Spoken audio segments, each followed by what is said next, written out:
Good afternoon, ladies and gentlemen, the non-binaries, and all the digital dragons of the Indian industry. I am Ahmad Zaman, your host for the day, and I welcome you on behalf of the Indian Business Council to the Digital Dragons Conference and Awards 2021. Last couple of years have been really challenging for us, and they have tested business resilience and our personal emotions at several levels. But thanks to the digital entities, enterprises, and professionals who have ensured that we stay connected to our loved ones, stay informed and entertained, and are also able to host virtual events like these. A 3-month quest of intense nominations and entry processes and jury assessments to achieve this title of Digital Dragons. And finally, we arrived to today, which is the announcement of the Digital Dragons Awards. We will start with the program for today, and we will begin with the first category of awards. But before that, I will give a small introduction to the Digital Dragons Awards and Conference. So Digital Dragon Awards is a premier program that intends to honor leading professionals, exemplary campaigns and case studies, innovative products and solutions, and outstanding entities and organizations in the digital industry. Digital Dragon Awards is one of the most coveted recognition for digital excellence in India. This program is the ultimate testimonial of business success and reliability for companies of all sizes and scale that are operating in the digital domain, including but not limited to digital marketing, digital media and content, digital development, digital processes, and digital facilitation. So we now begin with the awards announcements, and the first category of announcements is for the sectoral excellence in digital.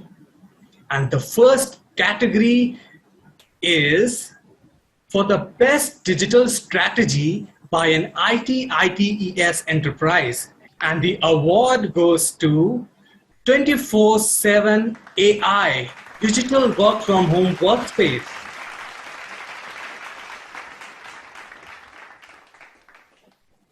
We also have Mr. Arvind from the winning team who would like to come and speak to the audience about this victory.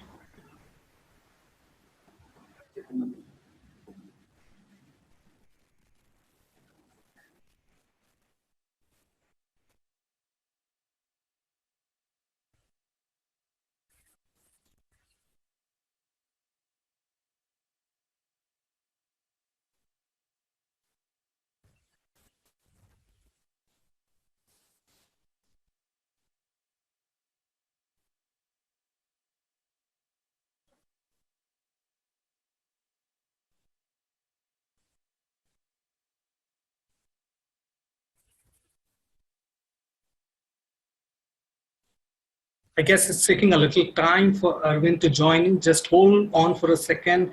He'll be here anytime soon.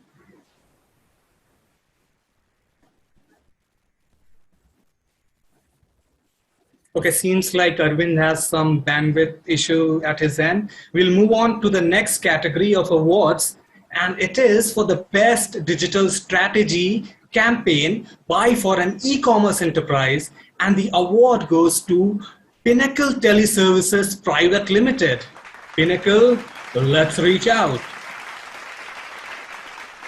We have with us Ms. Srishti Nikam, who would like to acknowledge the award and say a few words about the campaign.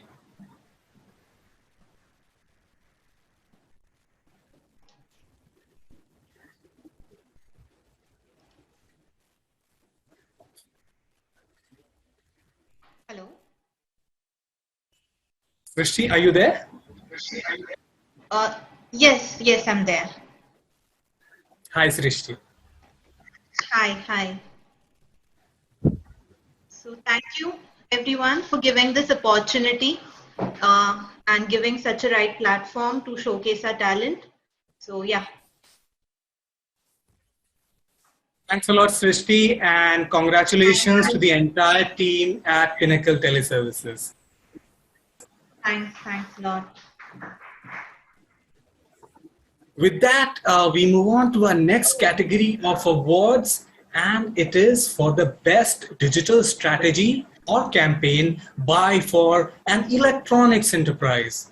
And this award is backed by Array Presents We Broke Up in association with Philips. And we have Niranjana, who would like to come and acknowledge this award. Hi, thank you so much for the award. I'd like to thank the team at Philips, our content team at Array, and to the awesome crew who made this happen. We're very, very happy to sort of accept the award on behalf of everyone. Thank you very much. This is an honor.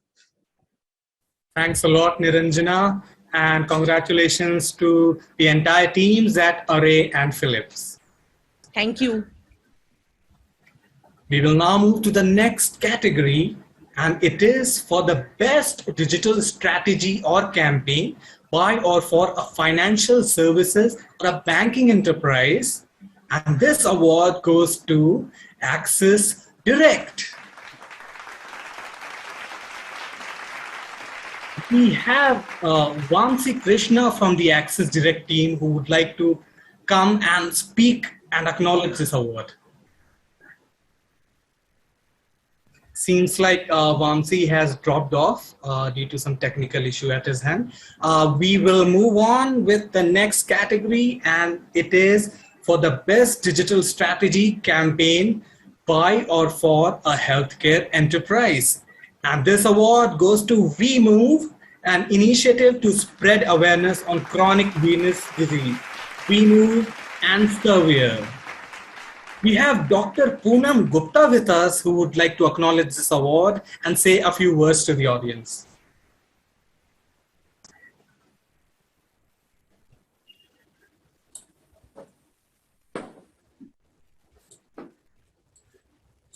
Hello, am I audible?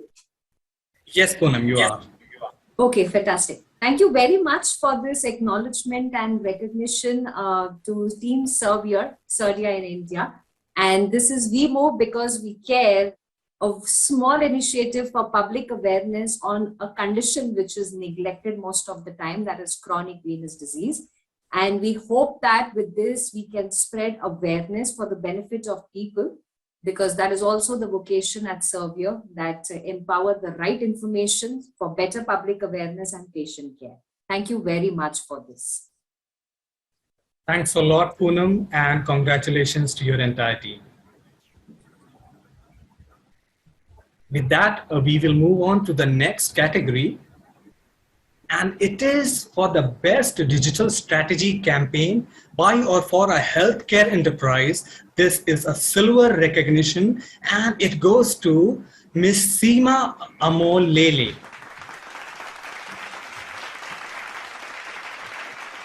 Seema could not make it for the event, so we will move on to the next category, and it is for the best digital strategy campaign by or for a commercial real estate enterprise. And this award goes to Columbia Pacific Communities, #Signs of Love. We have Mr. Vivek Pradhan from the winning team who would like to come and share a few words with us.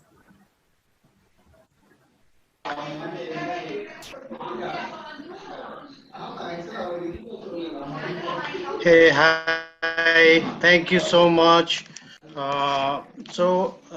I'd like to thank Indian Business Council and Digital Dragons for this amazing award and for the recognition.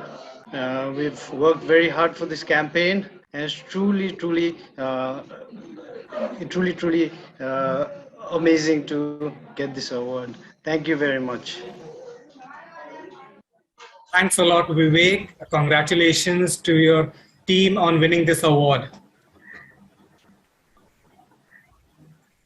We will now move to the next category, and it is for the best digital strategy or campaign by for a manufacturing enterprise.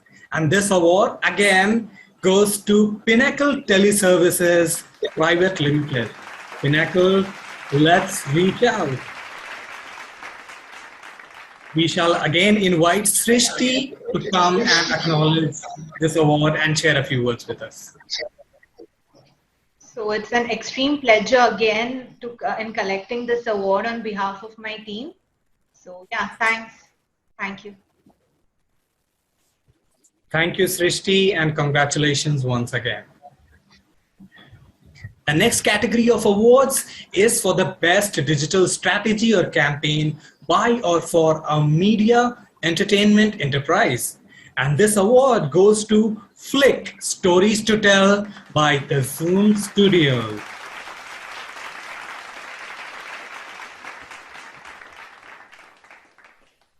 We now move to the next category of awards, and it is for the best digital strategy or campaign by or for an FMCG C&IP enterprise. And this award goes to Sunny Cooking Oil Under Set of Heaven by Shebang. We shall now move to the next category of awards, and it is for the best fashion and beauty blog or website. And this award is won by All About Eve India.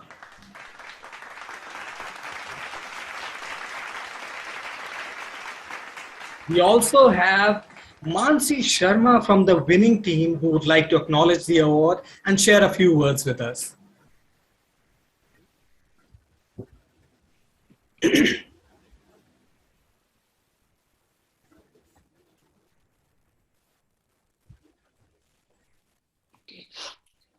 Hello. Hi, Mansi. Hi. So I would just like to say a big thank you to everybody for selecting us, and it's obviously a great honor, and it just motivates us further to work harder and put out greater content. And if you can just see us, we've got our 2-star writers here. That's Ravnoor and Aarti, and they'd like to thank you as well. Hi, thank you for the opportunity, and we love the support. Thank you so much for giving us this award, and as Mansi said, we'll work even harder and put out even better content going forward. Thank you. That's great. Thanks to the entire team, and congratulations for this victory. Thank you, guys. Thank you. We will now move to the next category, and it is the App Excellence Awards. And the first award under this category is for Best User Experience in an App. And this award goes to Access Direct.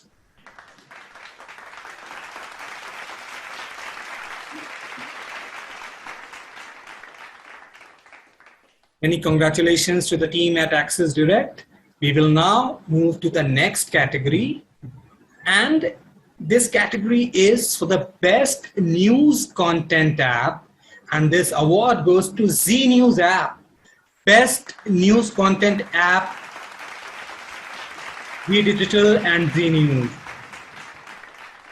We have Himadri with us from the winning team who would like to come and say a few words. Looks like Himadri could not join us. We will move to the next category. And this category is for the best financial services or banking app. And this award again is backed by Access Direct.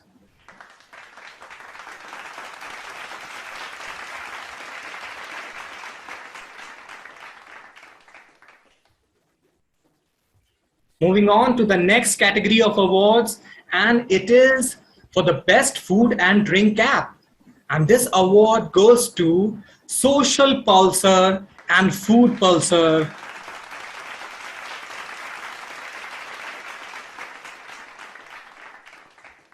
We have Sandeep with us from the winning team who would like to acknowledge the award and say a few words.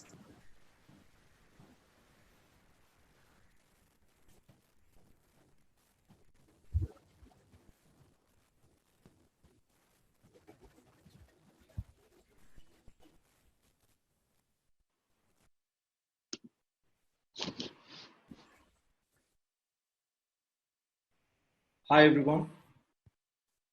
Hi, Sandeep. Hi. Thank you so much for giving us this opportunity to be a part of this Digital Dragons Awards in 2021. We would like to thank the jury for finding us eligible enough to be the winners of this category. Kudos to the team that worked on this product and made this app possible. Thank you so much. Thanks a lot, Sandeep, and congratulations to the entire team at Social Pulsar and Food Pulsar.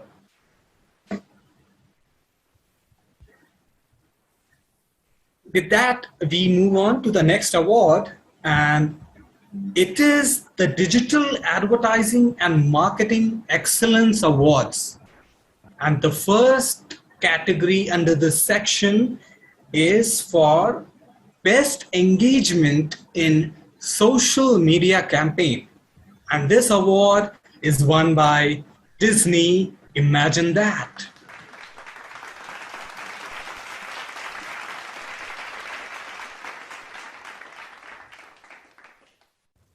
We now move on to the next category, and it is for the Best Digital Experience Marketing Campaign. And this award once again is backed by Columbia Pacific Communities, hashtag Signs of Love. I would request Vivek to join us again and share a few words.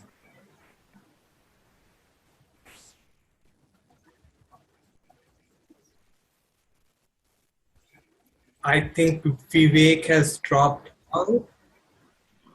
So we'll move on. The next, okay. Oh, he's joined us.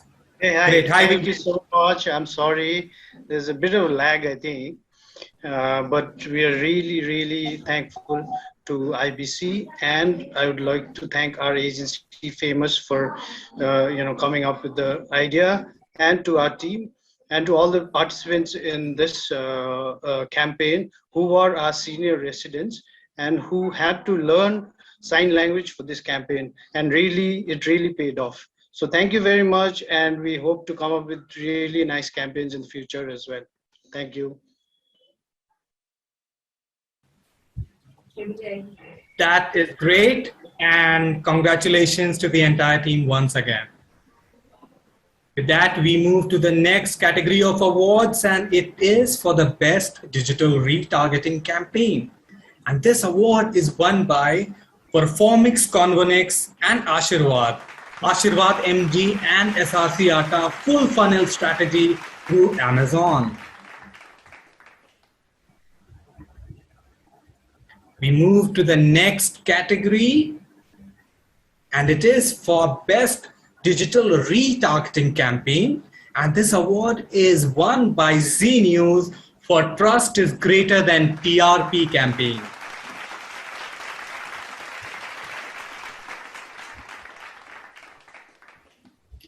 We will now move to the next award, and it is for the Best Digital Integrated Marketing Campaign.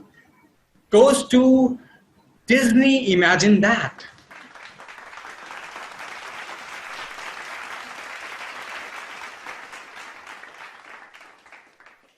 Congratulations to the team at Disney for winning another award. And that brings us to another category, and it is the Best Digital Integrated Marketing.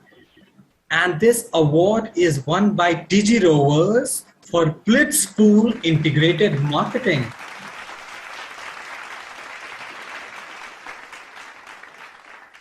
We have Mr. Ravi Khanna from the winning team who would like to acknowledge the award and speak with it.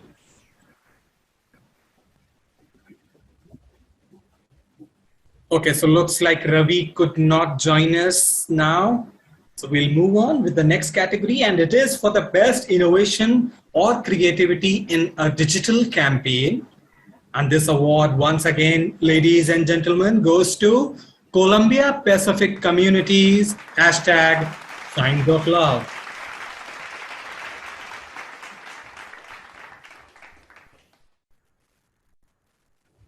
I would like to invite Vivek once again for another award he's won this evening. Thank you so much again. This is really, really great to have won 3 awards for one campaign. And the campaign gave us real flexibility to bring out our creativity and also to get all the senior residents who are our senior citizens at our 9 communities to participate and be engaged in a very, very rewarding campaign. Thank you very much once again. Vivek, if you can spare a couple of minutes more to tell the audience what Columbia Pacific Communities is all about, because Excellent. you have already won 3 awards and people must be wondering what you are exactly into. So Columbia Pacific Communities is into senior living. That means we cater to senior citizens who are retiring or already retired and want we make like serviced apartments where we give out all kinds of services from food to entertainment to healthcare and wellness. So we are in 5 cities in 9 communities in Bangalore, Chennai, Pondicherry, Kanchipuram, and Coimbatore. Yes. So we are expanding to Pune and Kolkata as well soon. So yes, that's about it. That is some great and very noble work that you guys are doing, Vivek. And I congratulate once again to the entire team at Columbia Pacific Communities for this success. Thank you so much. Thank you. With that, we move to the next category of awards, and it is for the best performance-driven social media campaign. And this award goes to Wood Select and Big Boss for the Big Boss 14 Boss Meter.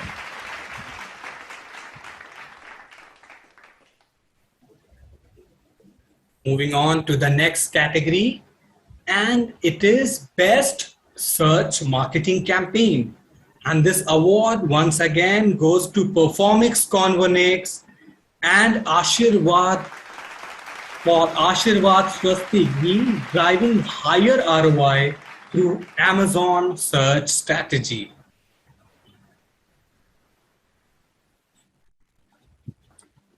We have Anushri from the winning team who would like to come on screen. And so I've been told she could not join us yet. So we will move on to the next category. And the next category is for the best use of location-based targeting. And this award, ladies and gentlemen, once again goes to Pinnacle Teleservices Private Limited. Pinnacle, let's reach out. Can I invite Srishti once again to come and speak a few words and also tell about what Pinnacle Teleservices is all about and what all you have been doing? Yeah, so again, thanks everyone. So the hard work of the team has finally paid off and there couldn't be a better opportunity than this. So thanks everyone once again. Speaking of what Pinnacle does, so it's a 360-degree marketing solution, right from SMS marketing to WhatsApp business solution. And now we're expanding in digital space as well. So yeah. That's great, Srishti. Thank you and congratulations once again. Thank you. Thank you. Thanks. Our next category of awards is for the best digital brand strategy. And this award goes to Hero Motocorp.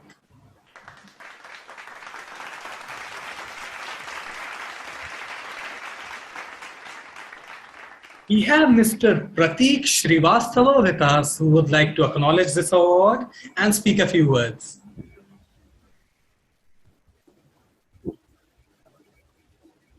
Okay, looks like Prateek has not been able to join us, so we will move on to the next category of awards.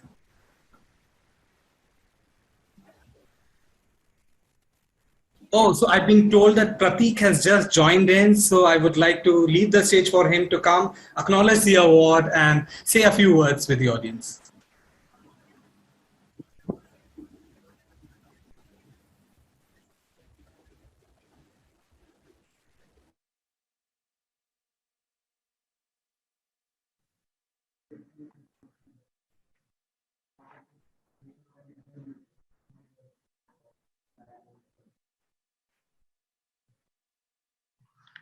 I am audible.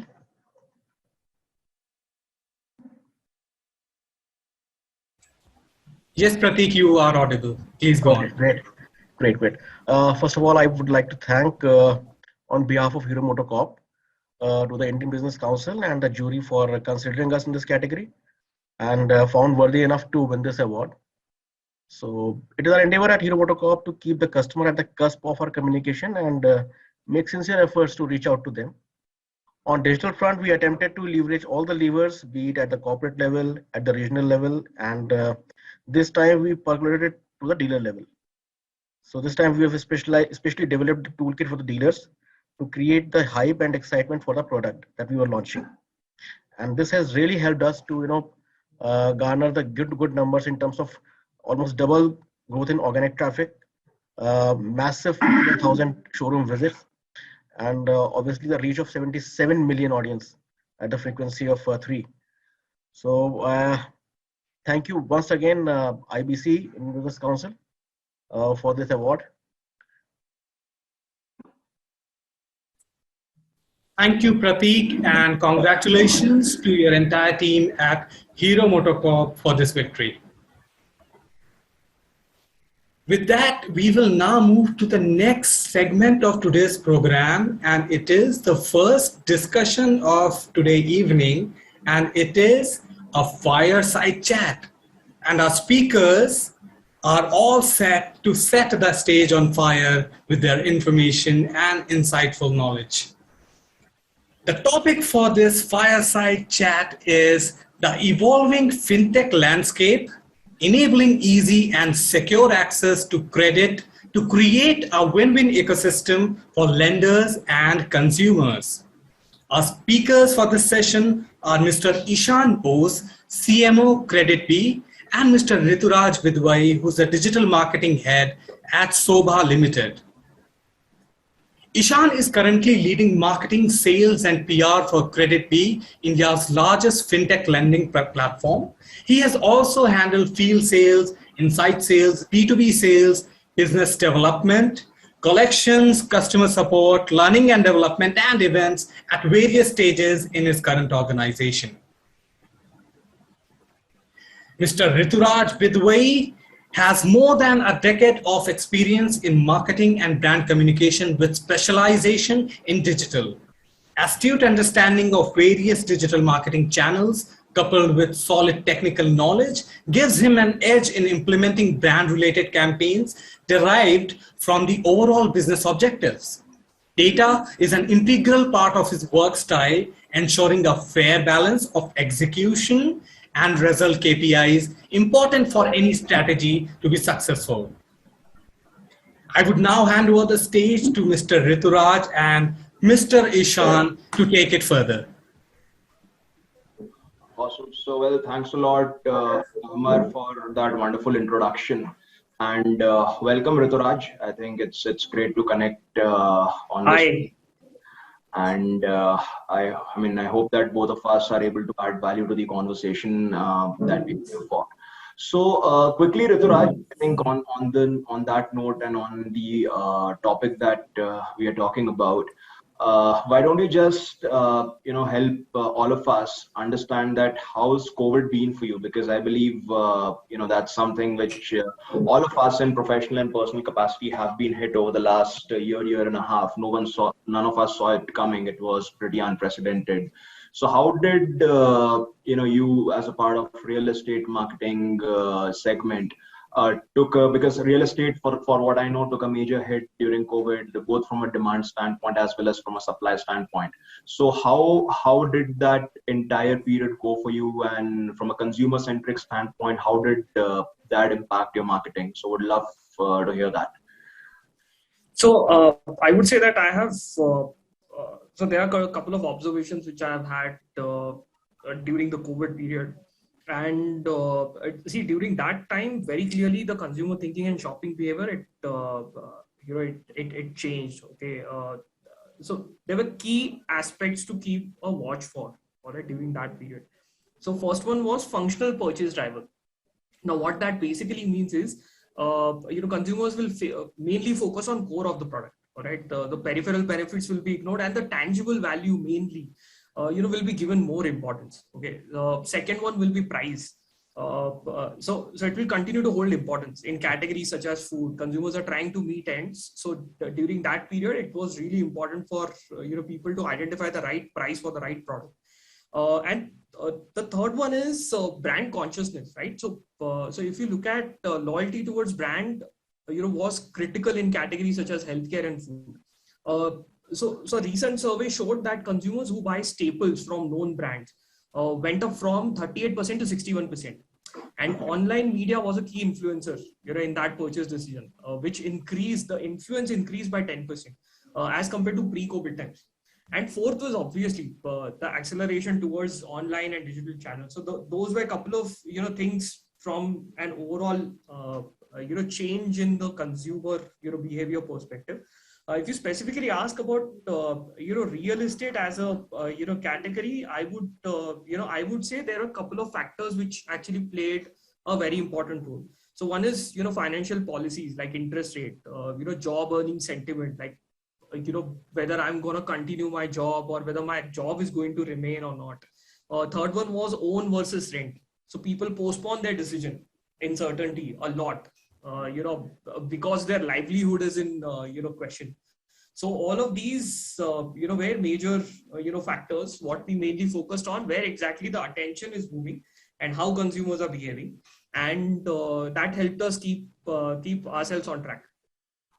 Great to hear that, Rituraj. And I think I concur with you largely on what you said. I think from a demand-centric standpoint, by chance or by choice, people started to look online more than ever before. And that's something that we also, as a digital lending platform, had to kind of cater to, because what happened, which most of us probably would know, is that once the lockdown was announced last year, there was a moratorium that was announced by the RBI, which typically meant that anyone who has payables from any bank or NBFC, or rather to any bank or NBFC registered with RBI, they won't be accruing any kind of penalty or late payment fee for not paying during that time period, which typically meant that many people, because of the lack of financial education or literacy that we see across India as maybe not a necessary evil, but how it is. So, a lot of people took it as a loan holiday. Now, to educate people about the fact that, guys, it's not a loan holiday. We understand that, it's difficult for you to repay right now, and we are with you. But please understand that, you eventually are required to pay it once this moratorium period gets over. And the fact that, the interest is still going to be accrued for whatever outstanding amount that you have, which means that if it is possible, it's better to pay now than later, because you don't have to pay that additional compounded interest, right? So customer education became very key, right? To add to what you very rightly said about, the online move and everything. The customer education became extremely key during that time, and we had to identify different channels, right, from open-ended channels like social media across the spectrum to even the likes of email and chat-oriented channels. So those channels played a very key role to educate the customers, and at the same time assure them that we stand with them. So that's something that we saw taking a huge prominence during that time. The other was product innovation. So definitely we had to give different options to our users to repay the loans, because it was not binary that either you pay it or you don't pay it. Some people wanted flexible payment options here and there. So keeping in mind the regulations and everything, we had to look at that aspect as well. So the product innovation, keeping up with the times, was something that was extremely important. So those two things, I think, is are what I think we kind of started looking at even more closely, and that has really helped even beyond the the peak of the COVID wave, because now once things have started to ease out and people have started to move on, we see that these learnings actually are helping even in the so-called post. I don't know if it's right to call it's already a post-COVID world or not, but let's say at least towards the easier part of the COVID era, if I may say. So that's something I believe has really helped. So so well, on that note, Rituraj, how do you see the way ahead, right? So now we have seen a couple of very strong waves of COVID, and all of us have had the learnings that as you rightly said, and you very elaborately mentioned on a couple of points. So how do you see the way forward? I mean, how do these learnings and all the challenges that we have faced and how we have overcome that? So as a brand marketer, as a a performance marketer, how do you look at it helping you or evolving over the next couple of maybe a year or year and a half or so? But there are some notable examples, I would say. So I will take it from a category perspective. I mean, if we have to look at consumer sentiments and the consumer consumption pattern mainly, what I would say is shopping online is really the key part of things, right? So so the next generation, what I would say that Gen Z has increased their online shopping base 2.5 times, from 12% to 30%. All right. Millennials, on the other hand, have doubled their online shopping base from 16% to 32%. And so mainly what we will have to look at is from a marketer's perspective, we will have to look at how we can utilize online shopping ads, local inventory ads, curbside pickup ads, and they will be really important. Virtual becomes the next physical. So I think nearly 70% of millennials and Gen Z express agreement in the likelihood of continuing to subscribe to online education in post-pandemic world also. And the recent movement of Facebook to Meta is I would say is a testament wherein one of the biggest organization in the tech and the social media space is looking at moving to augmented reality. So I think those are a couple of things that we will have to keep an eye on. If I have to look at how we will move in the next 12 months time, there was a recent study by RBI on future of lending. Okay, so couple of data points there. So personal loans during the year of 2020, the scheduled cooperative banks, or scheduled commercial banks, I would say, not cooperative. Scheduled commercial banks gave away around 57,000 crore of personal loans. If you dumb it down, how many number of loans was that? That was 34 lakh loans. If you look at NBFCs, they gave away 12,000 crore worth of loans. And if you look at absolute number of loans which was disbursed, it was 1,600 1 crore 60 lakh loans, which contributed to around 12,000 crore worth of loans. Now, if you look at SME loans, the scheduled commercial banks gave away 18,000 crore. And if you look at the number of loans, that was around 3 lakh loans, which contributed to 18,000 crore. And if you look at NBFCs, it was around 1,700 crore amount of money was given away as SME loans, which was arrived by giving away 2 lakh loans, SME loans by NBFCs.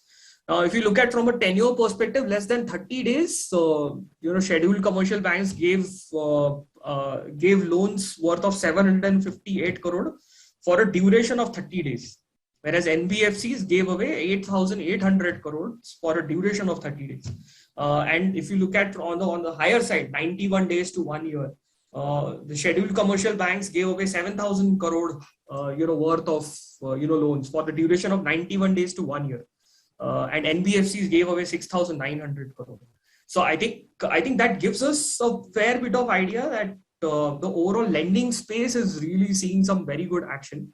Okay, there were 2 points which mainly basically RBI touches on. So first one is about a state level coordination committee. Okay, the first point says that a regular agenda in SLCC should cover reports on unauthorized apps in the market involved in digital lending and other types of activities associated with doubtful purpose suspected fraud. Given the national nature of digital lending, a centralized and fully digitalized data repository may be created for all issues in order to provide a countrywide view of market intelligence in real time, accessible to relevant agencies involved. The second one is talking about, given the increasingly critical role played by mobile phones and mobile network operators in the financial system, TRAI should be inducted as a member or need-based invitee of SLCC and other security-related interagency for involving the financial sector. So, you understand where this is going. This is actually an operational, or I would say your collaborative collaborative strategy at a central government part also, where they are involving all required kind of agencies to actually ensure that there are less frauds happening, more transparency in the system, unorganized people who are or unorganized players who are trying to give away money in a different manner, that gets curbed. So that's a pretty good idea. Right. I think fair point. I think lot of numbers as well over there. So I think the key takeaway for what I think we all understand over here is that lending as a sector, even though when we talk about the overall ecosystem, I think the overall economy, it saw a drastic slowdown and even there was a GDP impact. But when you talk about lending as such, it did not, the numbers really don't show a very sad story. However, to go one level deeper on that, what we identified is that even though lending as a sector did not really slow down, of course, apart from that moratorium period, the demand saw a tectonic shift, right? So pre-COVID, what we saw is that the requirement of loans was largely towards towards the towards the luxury-based segment or desire-based segment, where people were trying to plan vacations or people were trying to do something which is not exactly necessity-based, right? So it's like people were trying to do things beyond what they could achieve in their day-to-day lives, and it was something more want or desire-based, right? Whereas post-COVID, what we see is that people have become slightly more conservative with respect to their overall saving and spending patterns, which means that people are now largely borrowing only for necessity-based requirements. So either it's an emergency or a cash crunch or something like that, right? So even though numbers kind of have shown a positive trend, but the demand side, if you look at it from a qualitative standpoint, that has seen a drastic shift. The second point that you mentioned again on the central bank coming up with multiple not regulations, but let's say right now recommendations, right? Those are recommendations, yeah. Yeah, so the recommendations that have come out in the last few months, and they're constantly evolving as the time comes. So I think what it typically shows is that the central bank also now has recognized digital lending as something beyond a drop in the ocean, right? So now they're trying to or rather they now appreciate the fact that the amount of lending that is happening through the through the digital lending platforms is immense, especially with respect to the volume. Maybe from an average ticket size standpoint, it still doesn't compare to a bank loan or a traditional NBFC loan, which is a slightly larger ticket size or largely larger ticket size. But from a volume standpoint, there are millions of loans that are flowing every month, and you can't just ignore that. And while the banks and NBFCs and the banks in the back end are largely regulated, the platforms that come in between these NBFCs and banks and the end consumer also need to be regulated. And very valid point on your end that when it comes to the overall ecosystem, we have to look beyond the just the lender and the borrower. So you also have to look at the distribution platforms like Google Play, and how do you regulate them, and how do you take support from them to kind of help lending better and more responsibly. Then even stakeholders like the government, the media. Then there are always claims of setting up SROs to kind of streamline the entire process, because at the end of the day, technology has to go hand in hand with how how discrepancies can come out, right? So I mean, if you have to police, you have to think ahead of the thief, right? So that's how I think the ecosystem is evolving, and I'm sure it's going to evolve even further as we go along with more players or more varied stakeholders coming into the foray. So on that note, Rituraj, let's just talk about the last point of our discussion, and then we can open up the floor for any questions. Typically as a marketer, now, I mean, we talked largely about COVID and, how the pre-COVID impact has seen us change the way we do our marketing. And then of course, the post-COVID impact and how the learnings are going to go forward. How exactly has the learning for you been generally as a marketer, through your journey and as you have worked with different entities and different industries? What's your overall learning? So let's say if any budding marketer would be hearing you out right now. So what is it that, you would want to suggest to them in the ways to, kind of approach marketing or digital in particular? So what would your suggestion be to anyone who's hearing this with a pure intention of understanding what marketing is all about? I would say that there are, three aspects. One is we need to look at where the attention is moving. Okay, so attention is definitely moving to voice, mainly podcasts and Clubhouse. Okay, we as marketers should be ready, whether we like it or not. We should be ready for any of us if we have to take advantage of that specific wave. There were a couple of really good podcasts that I came across. While the pandemic was going on, and very clearly there is a shift towards Clubhouse, because Clubhouse is nothing else. You just have to go there and attend. It's just voice, okay? And there are so many different discussion rooms that you can be part of, that you can go attend, move out silently. It is absolutely I would say it's a paradise for someone who wants to consume great content and doesn't want to involve him or herself, in a visual, manner. So I think that's the first thing. Second and most important thing, which I believe is that we need to keep an eye on this augmented reality aspect of things. Okay, how exactly it's gonna move? All right, it's gonna become big towards gaming. So Google tried its hand with Stadia. They were not successful, but Facebook apparently is really committed to the gaming ecosystem. That's the reason they are pushing their Quest headset and the overall the meta world aspect of things.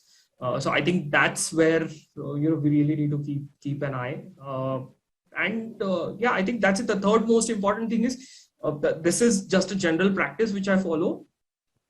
Every fortnight I look at different 5 top segments on Google Play Store and see that which are the top 5 apps in those 5 segments, and try and see where the attention is moving. Is there any specific app which is gaining traction, not gaining traction? And that's usually my way of understanding, okay, fair enough, audience is moving here and there. So yeah, that's it. Okay, I think interesting points, Rituraj. And I mean, if I were to take that up, I would say let's keep things simple and to the fundamentals. I think what I've seen generally, when I meet freshers or people who are just approaching marketing from a very nascent standpoint and trying to understand what it is all about. So people think of digital marketing as a very different domain, and they try to understand or go through a lot of buzzwords. Now, there's nothing wrong about it, but what anyone who's trying to pursue marketing in the digital domain should first understand is that at the end of the day, it's marketing, right? It's the fundamentals of marketing remain the same. Of course, digital has its own levers, its own challenges, its own optimization factors, which help you, execute things in a different way, in a more customized way, in a more personalized, in a more targeted and defined way. So those are the levers that digital brings, to the foray. But at the end of the day, it's marketing, and as long as you understand the fundamentals of marketing really well, it's all about how you are able to execute things properly, and that's what I think. Yeah, so that is what I was gonna say. When you brought the aspect of fundamentals of marketing. Okay, fundamentals of marketing have remained same for the last 50 years. They have not changed at all. What has changed is the attention that the consumers are giving, where the attention is moving. First it was newspaper, then radio, then TV, then phones. Now it's social media and other aspect of things. So I think where the attention is moving is what is important. And as as you must be knowing, there is a saying that ideas are cheap, execution is everything. Okay, so let's focus on execution, because that's what's gonna matter. And as digital marketers, mainly it's in the realm of performance marketing. So our execution has to be top notch. That's what freshers have to understand. Absolutely, absolutely. So, well, I think that was a very interesting conversation, Rituraj, and good to hear thoughts from someone who's looking at marketing from a very different lens of real estate, because things are very, very different when you talk about different industries, and definitely it's good to learn from peers and understand how things are. Well, on that note, let's open the floor for questions. So if anyone has any specific questions around whatever we talked about, or anything else as well, I mean, to either of us, happy to take that. Yeah, I mean, over to you, probably, Amar. I mean, if there are any questions, we're happy to answer. Thank you so much, Ishan and Rituraj, for that really enriching and insightful discussion. We do have a question from the audience. I think it would suit Ishan more, the way I look at it. It says, how do you see 5G changing the lending market with the new user segments from rural regions joining the digital space? Well, very interesting question. So what 5G, I mean, 5G is just a way to talk about the fact that internet becomes more accessible, much quicker and much cheaper, right? Which means that the reach of internet is only going to get better, because now there are smartphones that are cheaper than ever before, and even internet by itself is getting commoditized by the day. So with that, what typically happens is, for any proposition, let's just take lending up a little later, but for any proposition, it opens up a new TG altogether, which is the tier 3, tier 4 towns, and even the rural audience, right? So it opens up a lot of offerings for them, which they never had access to because of the lack of an offline distribution channel, right? So now what it typically does to a lending standpoint, or from a lending standpoint, is that it opens up a lot of new to credit customers when it comes to access to credit, right? So most of these people, because the overall reach of offline banks and NBFCs is fairly limited when you move beyond your metros and tier 1 cities, right? So getting loans is mostly driven by personal finance and some individuals who drive like these kind of chit funds or microfinance activities. So that's how largely lending happens in the rural and tier 2, tier 3 towns. But now with the access there via smartphones, a lot of good digital lending apps would be able to reach out to them.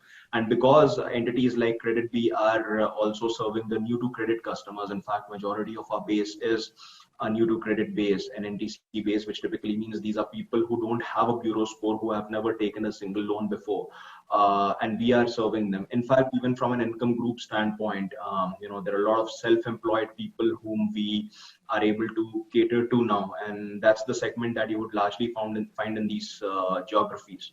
So definitely, I think it's going to open up lending like never before. It's going to make it more accessible, loans more accessible to the people, and at the same time, it will also evolve the lending landscape in a way that the models will become much more robust and flexible. So I look at it in a very positive light as to how it's going to impact the overall lending landscape. Rituraj, would you like to present a perspective on that as well?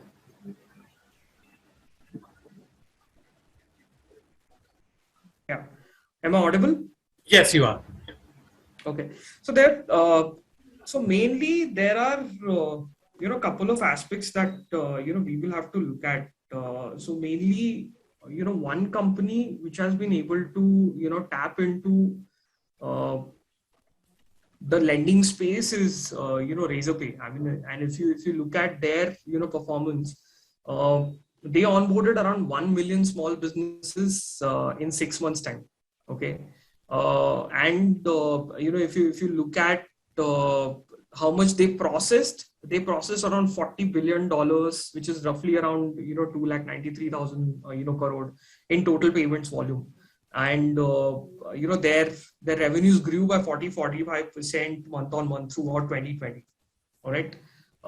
Now, if you ask me where the next set of growth which is gonna come in, that's gonna come from tier 2, 3, and 4 cities very clearly.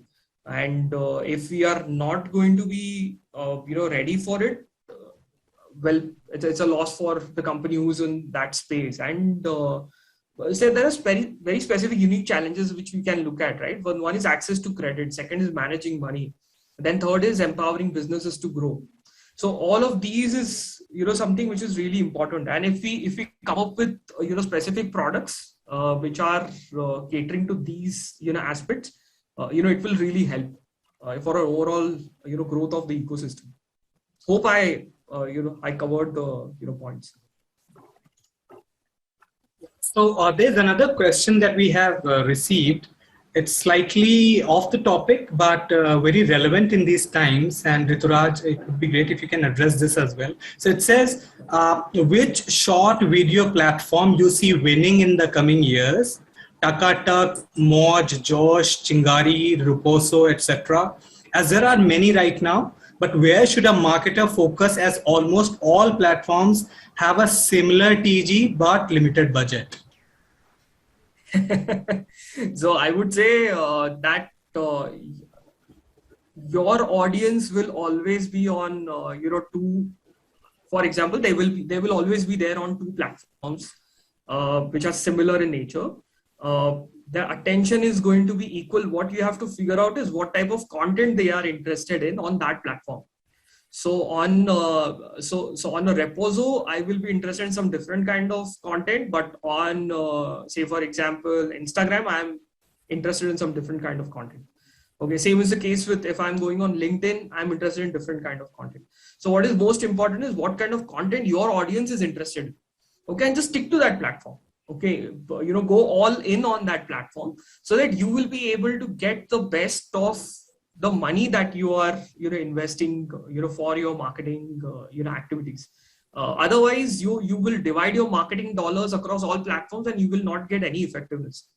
So that's a classic mistake that any marketer will do. It's like, divide 100 rupees, give it to all 5 platforms, and then we'll see what happens. So let's not do that. It's not the right way of going about things. Thanks, Rituraj, for the response. One last question, perhaps posted to Ishan. It says, how can government incentivize private sector entities to increase lending? Well, more than private sector and public sector, I think it's more about because I think other than banks and that to the central PSU banks, I think most of the lending is driven by the public sector entities itself. So I think largely it's now both the NBFCs, banks, everyone's trying to go digital, right? So it's more about how digital lending is empowered for all the different all different stakeholders that are trying to go around that. So so as I said earlier as well, that making lending more streamlined, more process oriented, and keeping the right watchdogs in place. So right now the challenge is that while there are a lot of rules and regulations that or even recommendations for that matter that the RBI is coming up with, there is very to be able to monitor it, control it, they need to keep a track of it. And somewhere down the line, that's the bigger challenge that I see, that while there is law to keep an order, there needs to be a certain ecosystem that needs to be set up, and which is where I think the central bank has to start accepting and at the same time developing more entities and more platforms that will be able to look into it. So for instance, let's say the Play Store, on Google Play Store, so now they have a lot of data. So that arm of that arm of the ecosystem needs to be leveraged more, because Google Play would know that what kind of apps are getting placed on their platform, and they would be able to help understand that which are the apps that are going for predatory lending versus which are the ones that are doing properly. So how it helps eventually is that it helps open up the ecosystem a lot more, because once there is a proper way to manage risk, then that also gives the regulator more confidence that nothing is going to go wrong. But as long as there is no way to completely properly check what's happening, there's always going to be a question mark, and eventually what happens is it slows the industry down. So I think it would be more about leveraging stakeholders to keep a better track of what's happening in the lending space. All right, thanks, Ishan. One last question that I would personally like to ask both of you, also because it's quite a buzzword these days. What is the role of cryptocurrency that you see playing out in this space of lending and credit and the overall economic landscape?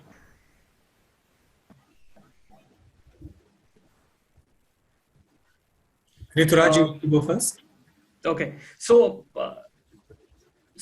overall there are two aspects. Okay, one is how relevant, credible, and legal the overall crypto space is going to be. Okay, once that credibility comes in that space, it will go a long way. All right, the people had doubts about digital payments also when it was originally introduced. We never thought that we'll use digital payments so much. We never thought that we will use Google Pay or Phone Pay or all other types of apps, for even giving 10 rupees, okay, to a roadside vendor for that matter, right? So I think the credibility aspect of things is first important things. Okay, if you look at the NFT space, all right, it's really hotting up right now. Okay. And I think what's going to be the future is that you have your digital art in the virtual aspect of things, and you're getting paid through the NFT space. I think that's the next frontier, but how many takers we get for that over the next 4-5 years time is going to determine whether it will accelerate towards a mass use or not. So that's what my piece is on this. Right. I think pretty much the same over here. So I think with with NFTs and all coming in, and with blockchain also getting more and more unregulated as we move along, I think there's going to be more. There are going to be more decentralization of data, decentralization of processes that will empower people across the value chain more. And I think that's something that I believe is going to help us, move forward overall as an ecosystem. Yeah. All right, great. Thank you so much, Ishan and Rituraj, for joining us for the discussion in the fireside chat and also addressing the audience's questions. Thanks a lot and have a good day. Thanks, everyone. Thank you so much. Thank you. Thanks, Ishan. Thanks, Amar. Bye. Thanks. Bye. That was a really enriching and insightful discussion by Ishan and Rituraj.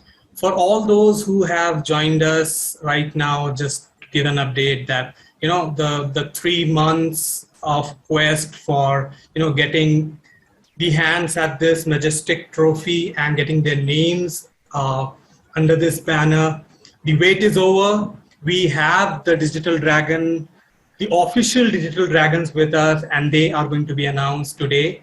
We will move to the next category of awards announcements with that, and we will begin with the first category, and it is, can we have the presentation, please?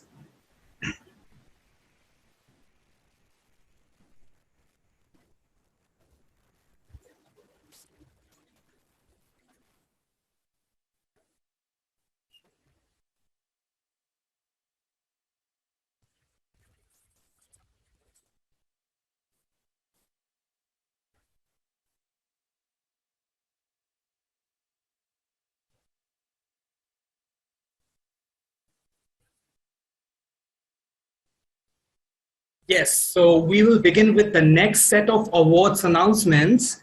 And the first category in the next awards announcement set is for the best digital retargeting campaign. And this one is backed by Z News for their trust is greater than TRP campaign.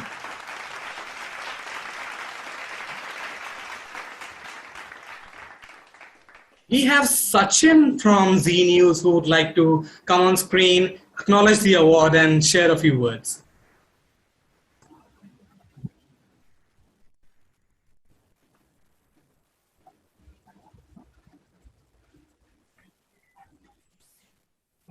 Hi, I'm audible. Yes, you are, Sachin. Hi. Yeah, thanks Indian Business Council and Digital Dragon Award, and I would like to thanks Mr. Anindya Khare, who's the HOD of Z Media and all that, and entire marketing team for pulling up this campaign. Thank you so much once again, IBC team also. Thanks, Ratan. Thanks a lot, Sachin, and congratulations to the entire team at Z News for this award. With that, we move to the next award, and it is for the best digital strategy or campaign by or for a healthcare enterprise. And this one is a silver recognition, and it's backed by Miss Seema Amol Lele.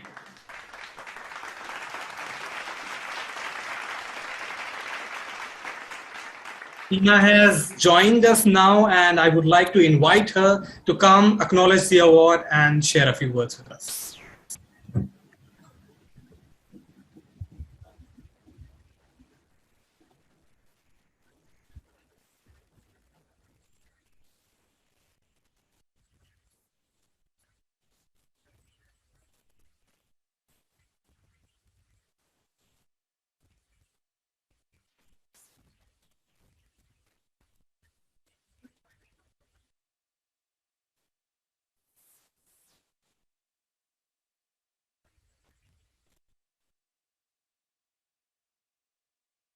I think you are on mute. If you can unmute and speak. You have already been added.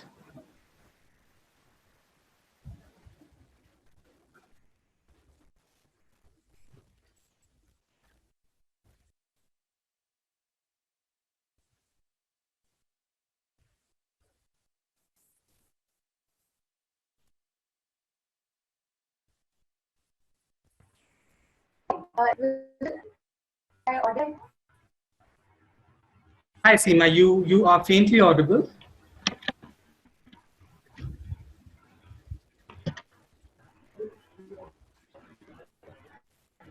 But I just take this opportunity and thank the entire IBC team.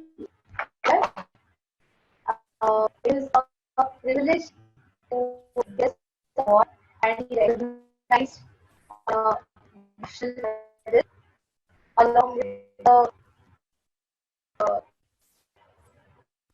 giants of the industry. So I would like to take the opportunity and thank the entire team at IBC for acknowledging our objectives. Thank you so much.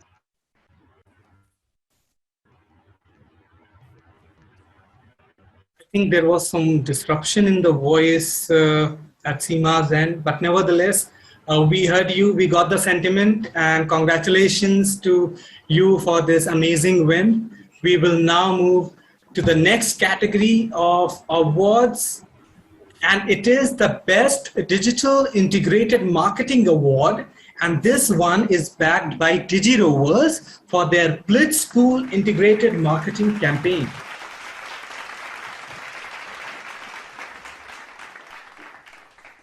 We have Mr. Ravi Khanna from DigiRovers who would like to come speak on the company's behalf.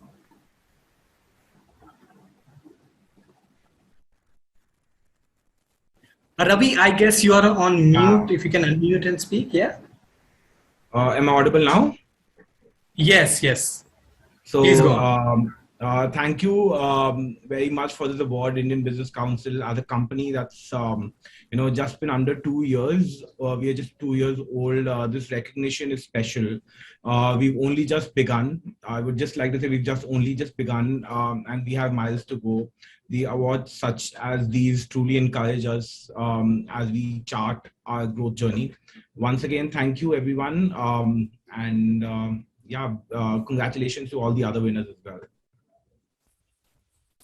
Thanks a lot, and congratulations to the entire team of DigiRovers.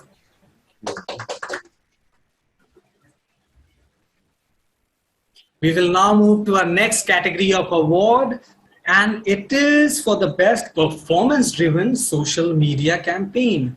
And this award goes to Performix, Convonix, and ITC Store.in. ITC eStore aiming for D2C dominance.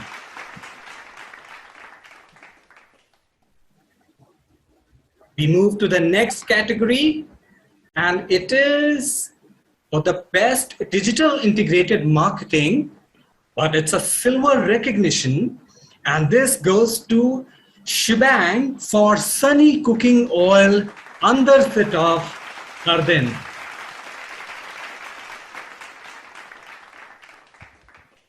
We now move to the next award, and it is for the best digital integrated marketing. It's a bronze award, and this is backed by Woot Select and Crackdown for the Crackdown integrated marketing campaign.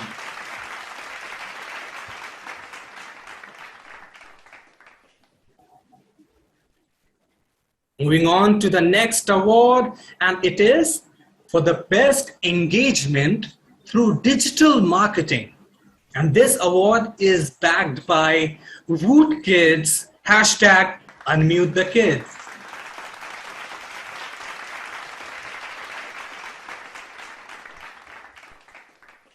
Moving on, the next category is for the best engagement in a social media campaign, and it's a silver honor, and this one goes to Woot Select, Big Boss 14, Boss Meter.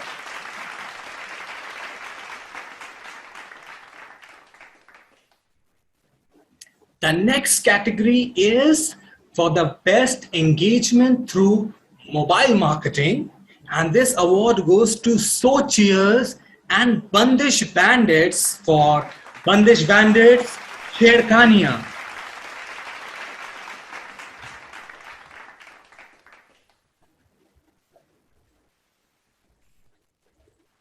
Moving on to the next award, and it is for the best engagement through mobile marketing, and this award goes to Zee Hindustan. Dekho Zee Hindustan, Jeeto Inam.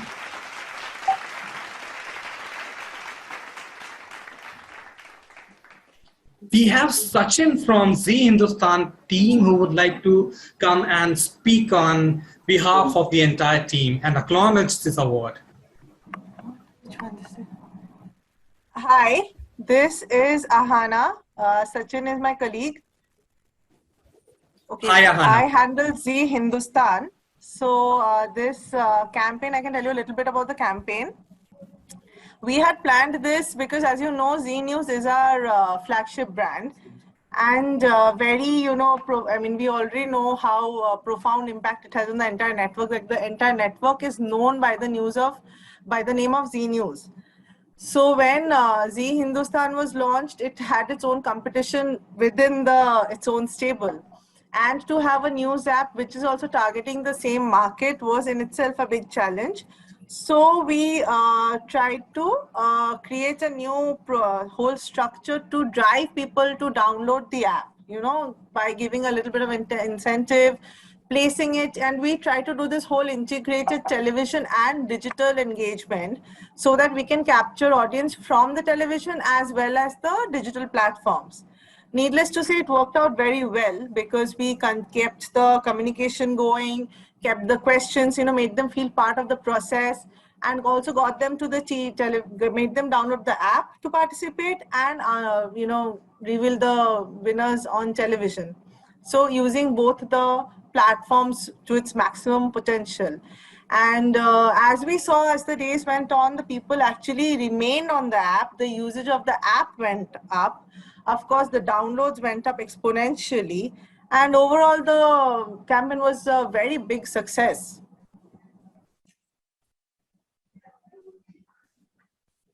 Thanks a lot for the detailed insights into your campaign, and I'm sure a lot of our audiences would be really inspired from what you have done winning this award. Congratulations once again to the entire team. Thank you. Thank you so much. With that, we move on to our next category, and it is the best integrated social media marketing campaign. And this award goes to Wood Select and Illegal for the illegal social media marketing campaign. Congratulations to the team Wood Select once again. We now move to the next award, and it is for the best digital marketing campaign during COVID-19. And this award once again goes to Wood Kids for their hashtag Unmute the Kids campaign. Congratulations to the team. Our next category of awards is for the best digital marketing campaign during COVID-19. It's a silver recognition, and this award goes to Shebang for Sunny Cooking Oil Andar Set of Hardin campaign.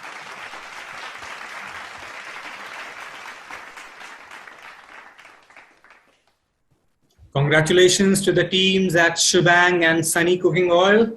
We now move to the next category, and it is again the best digital marketing campaign during COVID-19, and it's a bronze honor, and this award goes to Starcom. Don't take it easy. We have Mr. Ashish Gupta from the Starcom team who would like to acknowledge this award and share us some insights on this campaign.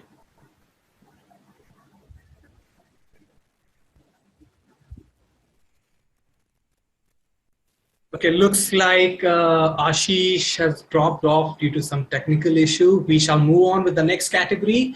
And this category is the best video marketing campaign. And this award is backed by So Cheers and Mirzapur for Mirzapur Season 2 Purvanchal Ke Samachar.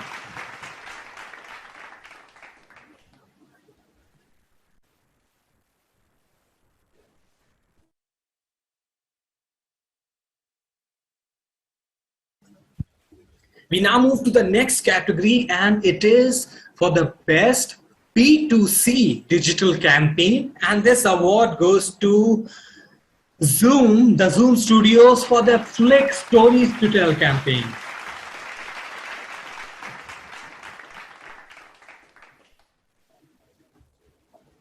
The next category is the best viral marketing campaign. And this award goes once again to Starcom, but for a different campaign. This one is Cricket Ka Tonic.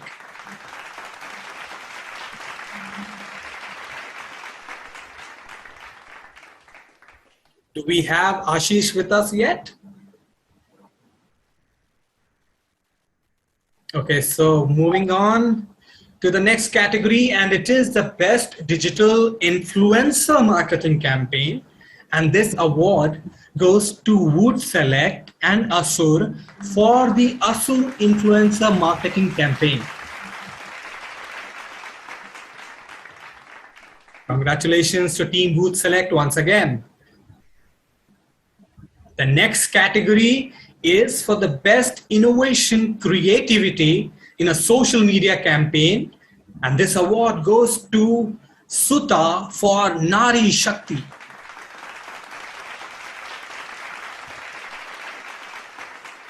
We have with us Ms. Reshmi Menon, who would like to come acknowledge the award and say a few words with us.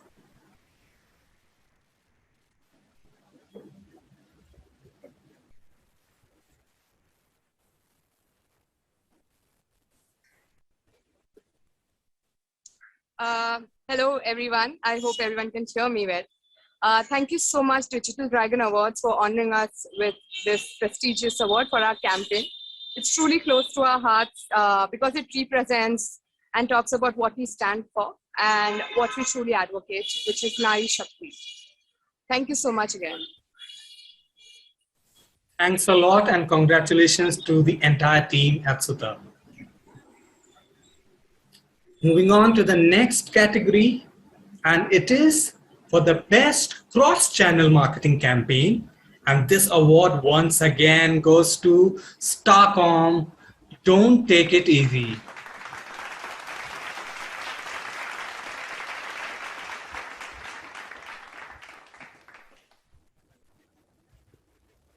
The next category of awards is for the best performance-driven digital campaign. And this award once again is backed by Zoom for Flick, Stories to Tell.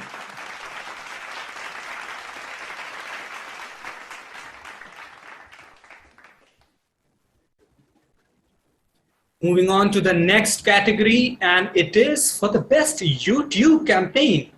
And this award goes to Disney, Imagine That.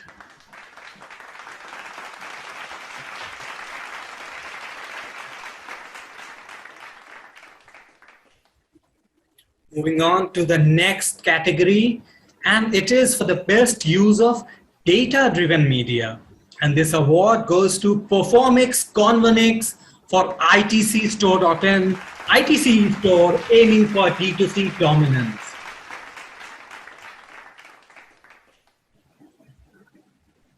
Moving on to our next category of awards, and it is for the best email marketing. And this award goes to Kensio for Scam 1992 campaign. We have Prajakta from Team Kensio who would like to come acknowledge the award and share a few thoughts with us.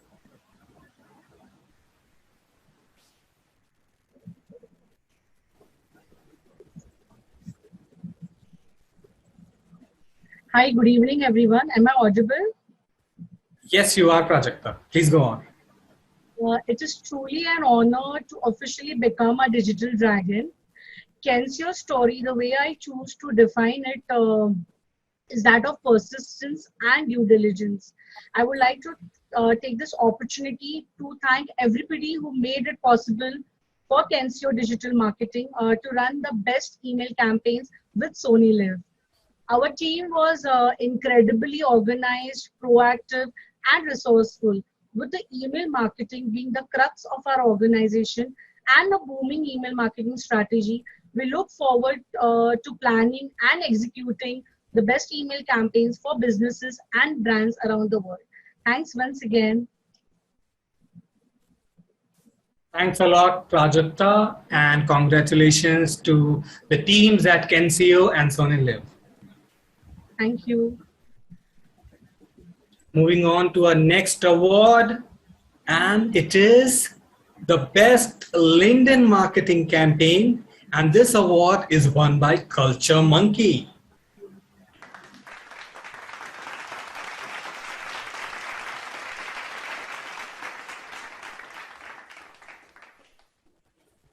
Moving on to the next award, and it is for the best use of animation or graphics. And this award goes to Reliance General Insurance.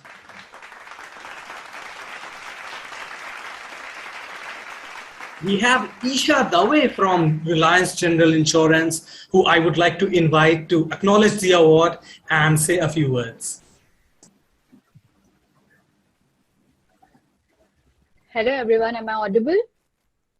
Yes, Isha, you are. So first of all, thank you Indian Business Council and Digital Dragons Award for this recognition. I am accepting this award on behalf of my entire team, and thank you for this opportunity.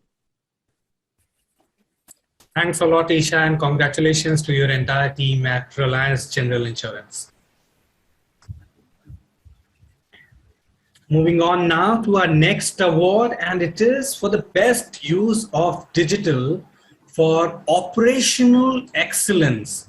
And this award goes to 24/7 AI Digital Work from Home Workspace.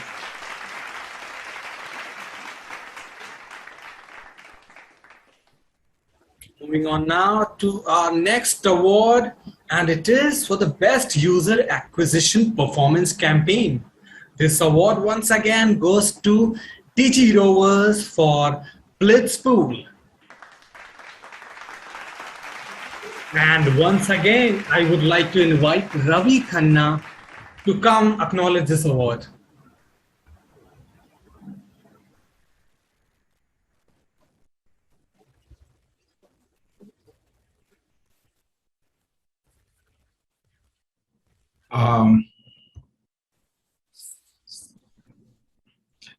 Thank you again, guys. Thank you, Indian Business Council, for the Dragon Award.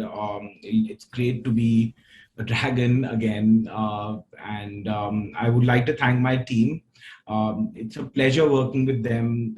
As I mentioned earlier as well, just under 2 years for that we started this company, working as an agency in multiple sectors, serving multiple clients. It's an honor to receive this award. I would like to thank the team and our vendors and mostly our clients as well for trusting us with their budgets. And cheers to many more to come. Thanks. Thanks a lot, Ravi, and congratulations to you once again. With that, we move on to our next category, and it is for the best use of digital tools to enable work from home setup. And this award goes to 24/7 AI Digital Work from Home Workspace.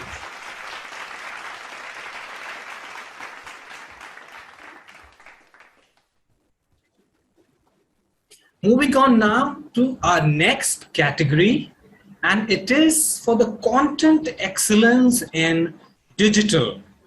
And the first award in this category is for the best content in an influencer-driven digital marketing campaign.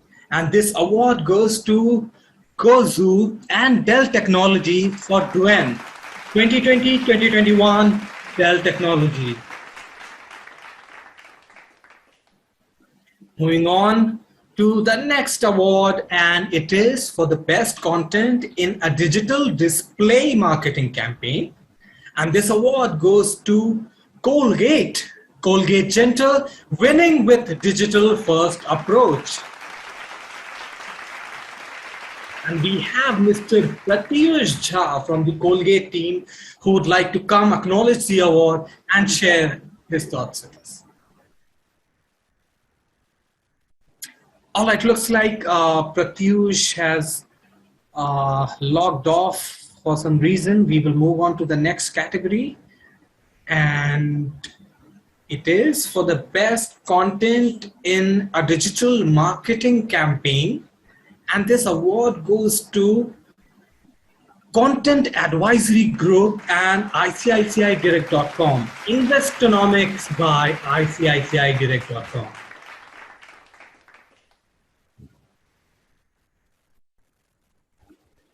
Moving on to the next category, and it is the best branded content, and this award is backed by Power Drift and Realme.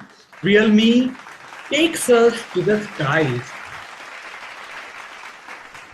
We have Shreyas Joshi from the winning team who will come acknowledge the award and share his thoughts with us on this win.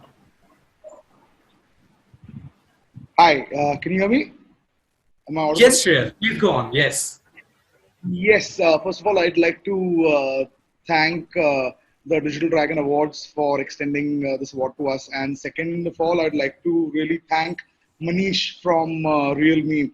I mean, there are all the clients who support you, but Manish has given us some extensive support, especially when the kind of ideas that we want to execute. Like if you've seen this video, we've gone paragliding, in this video. So this is something extreme that we've done. And again, a big thanks to Realme and to Manish and his team for helping us execute this awesome video that we did. Yeah.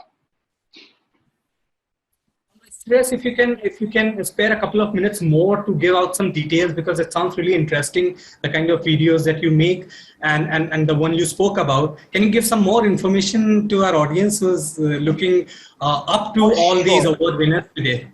Yes, for sure. For that, I've got Ayan, who is part of the creative team and who has helped us immensely with the entire execution of all these videos that we have done. What's up, guys? Hi, Shreyas. Thanks for looping me in here. And yeah, as you mentioned, it's a great honor and a great moment for us to win this award and be recognized. Of course, extended thanks to Manish ji from Realme. And for the kind of videos that we do, they include a lot of adventure and just getting out of your comfort zone and doing something new, basically. And for this video, we raced a paraglider with an off-road car, which is the Land Rover Defender. And I think we had great fun shooting it. And I'm sure people also had a lot of fun watching it. So yeah, a great experience. And so much so that they also have commissioned another series, another 2 seasons, in fact, one of which is already on our channel. It's a 3-episode series, and there's another series that is going live now. The 3rd episode will go live soon of the 2nd series. So if anyone's into awesome motoring content and lifestyle content, do check us out on Pure Power Studios. Yeah. Thank you so much for all the insights and additional information on the campaign that has just won a Digital Dragon Award. And yeah, congratulations to the entire team. Thank you very much. We will now move to the next category of awards, and it is for the best content in a social media marketing campaign. And this award is backed by Kozup and Dell Technologies for Dell Anti-Road Day 2020 Dell Technology. Congratulations to the teams at Kozup and Dell Technologies. Moving on to the next award, and it is for the best content in a search marketing campaign. This award goes to Infidigit. How Traya increased its organic traffic by 13x via content and SEO in 10 months. Congratulations to Infidigit. We will now move to the next category, and it is for the best content in a video marketing campaign. And this award goes to Reliance General Insurance. Once again, I would like to invite Isha to come acknowledge the award and share a few words with us.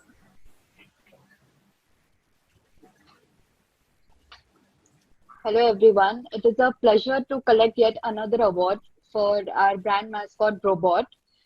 Thank you once again, Indian Business Council and Digital Dragons Awards. Thank you for having us. Thanks a lot and congratulations once again. We shall now break for a quick tea refreshment break, and we will be back with the rest of the announcements and a very interesting panel discussion lined up for all the audience. So join us back quickly at 5 p.m. sharp, and we shall resume with the rest of the program. Thanks a lot and congratulations to all the winners.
Digital Dragon Awards 2021 is back and with the panel session. But before we proceed to the panel discussion, for all those who have joined us just now, it was a 3-month quest for this prestigious trophy to get their hands on this wonderful piece of beauty and get their name under this winner tag of the Digital Dragons Awards.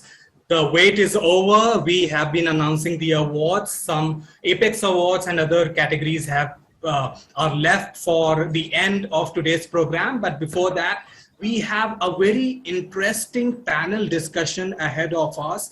And I would take this opportunity to now introduce all the speakers and the topic for today's session. And here we go.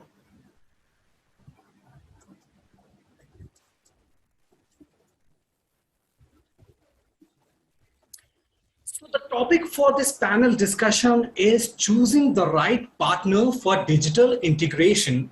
And the speakers we have with us today are Rati Acharya, Brand and Marketing Head, Ampersand Group. She will be moderating the entire session for us. We have Amit Purohit, who is the VP and Head, Digital Business for Aditya Birla Sun Life. We have Balaji Vaidyanathan, Marketing Director, SEMA, Franklin Templeton, Siddharth Devnani, who's the co-founder and partner at So Cheers, and Subhash Gowda, CISO, Kensio Digital Marketing and Encircle LLC.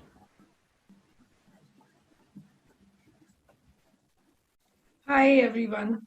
Rati Acharya, I'll give a brief introduction to our moderator as well. She is currently the head of marketing for the Ampersand Group. She draws from over 15 years of industry experience, both in India and global, which include US, Africa, and Kuwait. Markets across sectors such as financial services, insurance, telecommunications, and media. She now focuses on brand building and sales enablement through marketing initiatives. Hi. Amit Purohit is an experienced digital business practitioner with large-scale P&L management for wealth mutual fund businesses, cutting-edge product innovation, core strategy development, and sales management. He has exposure with varied industries, including telecom, banking, and pharma. Moving on to our next speaker, Balaji Vaidyanathan is a global integrated marketing leader with over 19 years of insightful experience in brand, advertising, digital content, storytelling, and mainline. In his current role since February 2019, Balaji has been responsible for building a marketing value proposition and growing the brand's strategic and digital footprint for the Central and Eastern Europe, Middle East, and Africa. Based out of Dubai, he also leads marketing efforts for the launch of Franklin Templeton's first ever digital wealth management platform as part of the European market penetration strategy. Our next speaker is Siddharth Devnani, who is the co-founder and partner at So Cheers. Siddharth is an experienced entrepreneur with a history of working in the advertising and retail industry. Strong operations-driven professional with an MBA focused in manufacturing and operations from NMIMS. Looking for scaling the team with smart, driven, and high-potential candidates, and for connecting with brands. Our final speaker for this session is Mr. Subhash Gowda, who's the Kensio Digital Marketing and Encircle LLC. So he's a results-driven senior IT manager with 10 plus years, including 5 years in the USA, of consistent progress spanning in-house and consulting roles for different startups and industry leaders like Human Interface, ShareStream, and Freddie Mac. His key strengths lie in the ability to research and translate an organization's business requirements into system and functional requirements and deliver targeted enterprise solutions. Thank you all for joining us for this panel discussion. We really look forward to a very enriching session. I will now hand over the stage to Rati Acharya, who will steer the discussion from here.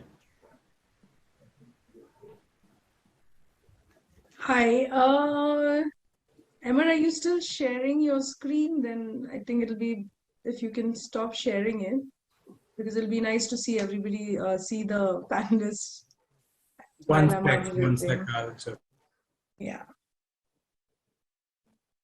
Okay, fabulous. So hello everybody, and welcome to this panel. Thanks PDA for inviting me for this to moderate this panel, and I hope it's an interactive discussion. So please do not hesitate to put your questions in the chat facility that's on this application, and let's kind of take it ahead now.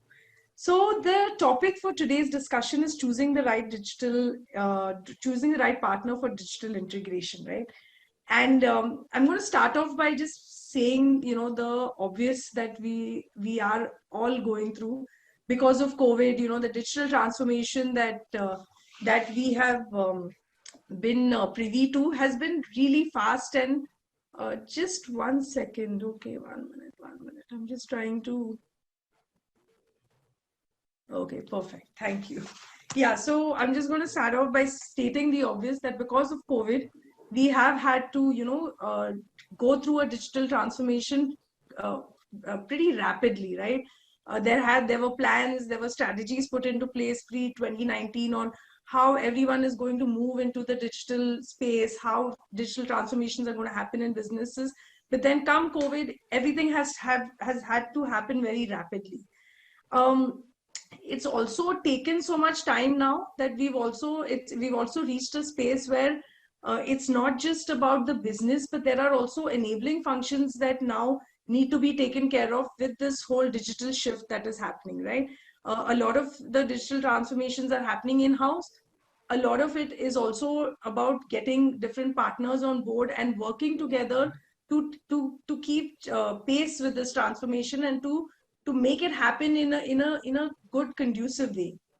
So today's panel, we are going to be focusing a lot about digital transformation, what businesses are doing, what partners are doing. The panel that we have is a pretty versatile panel where we have two people from the industry, and then there are two people who work as digital partners, who work to help people through their digital journey.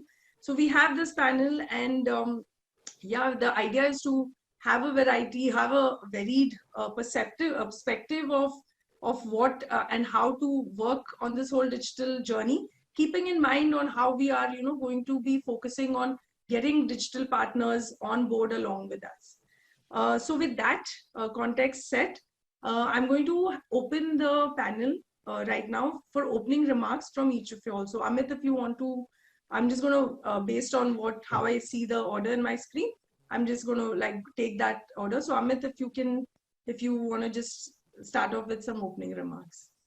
Yeah, thank you so much, Rati, and thanks so much, IBA, for inviting all of us. In fact, it's very exciting to meet some of the old friends and make new friends also here. So thank you so much for that. Rati, this question is for integration for marketing partners or integration for the use case as well. So I can kind of. You can talk on both aspects, Amit, because I think the Sure. audience is quite it has Very business and marketing, so it can be both. Of course, with marketing, we are talking a lot from the digital perspective, so you can start off with that. But I think you'll also have a perspective of how how digital transformation is happening in the business as well. So we can give that perspective as well. Perfect. Thank you so much. So I think first I'll cover the the marketing integration, and fortunately, looking at the digital arena and the last 2 years, the whole fast forwarding of what all use cases one can kind of explore. I think there are a whole lot of options available, starting all the way from reaching out to micro use cases and in the moment use cases, like you have SDKs today, which are kind of available on the to be burnt on the apps of the of the people on the handset part, wherein you can actually exactly make out what is the consumer behavior at an individual level. Suppose I am on which platform, whether I'm on Insta or I'm on Facebook, or what part of apps I'm using, including e-commerce to payment apps and stuff like that. And and based on that I can exactly target a very small segment of a consumer behavior, and say suppose I want to target the millennials or Gen Zs who are kind of residing out of Malabar Hill, and maybe I kind of geo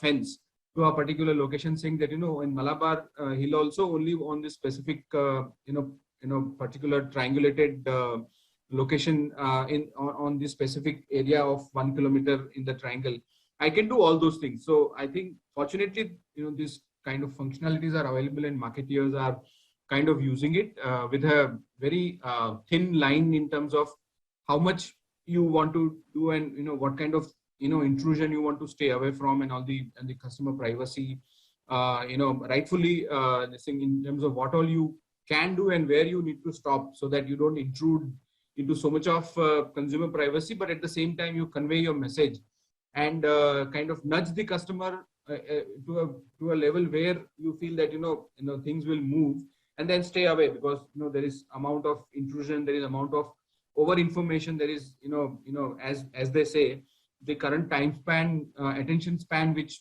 all of us have, especially the Gen Zs and the millennials, is maybe close to 3.5-4 seconds.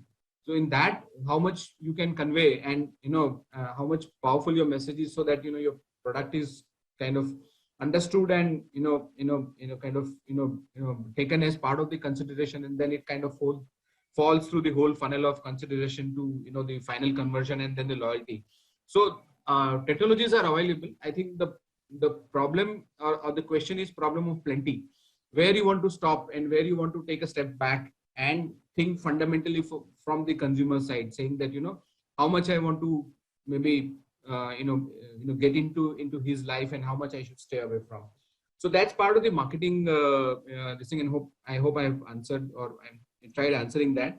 Coming to the use case integration, I think if you see, maybe Balaji and I will speak about the investment industry, and how some of the use cases can be weaved around some of the use cases which can make investment life or the investment use cases very enjoyable, because when thing comes for money, it appears to be a very boring topic, saying that I will have to do KYC and I will have to do XYZ things, and I will have to. So in this industry there are two large challenges which we all are trying to overcome.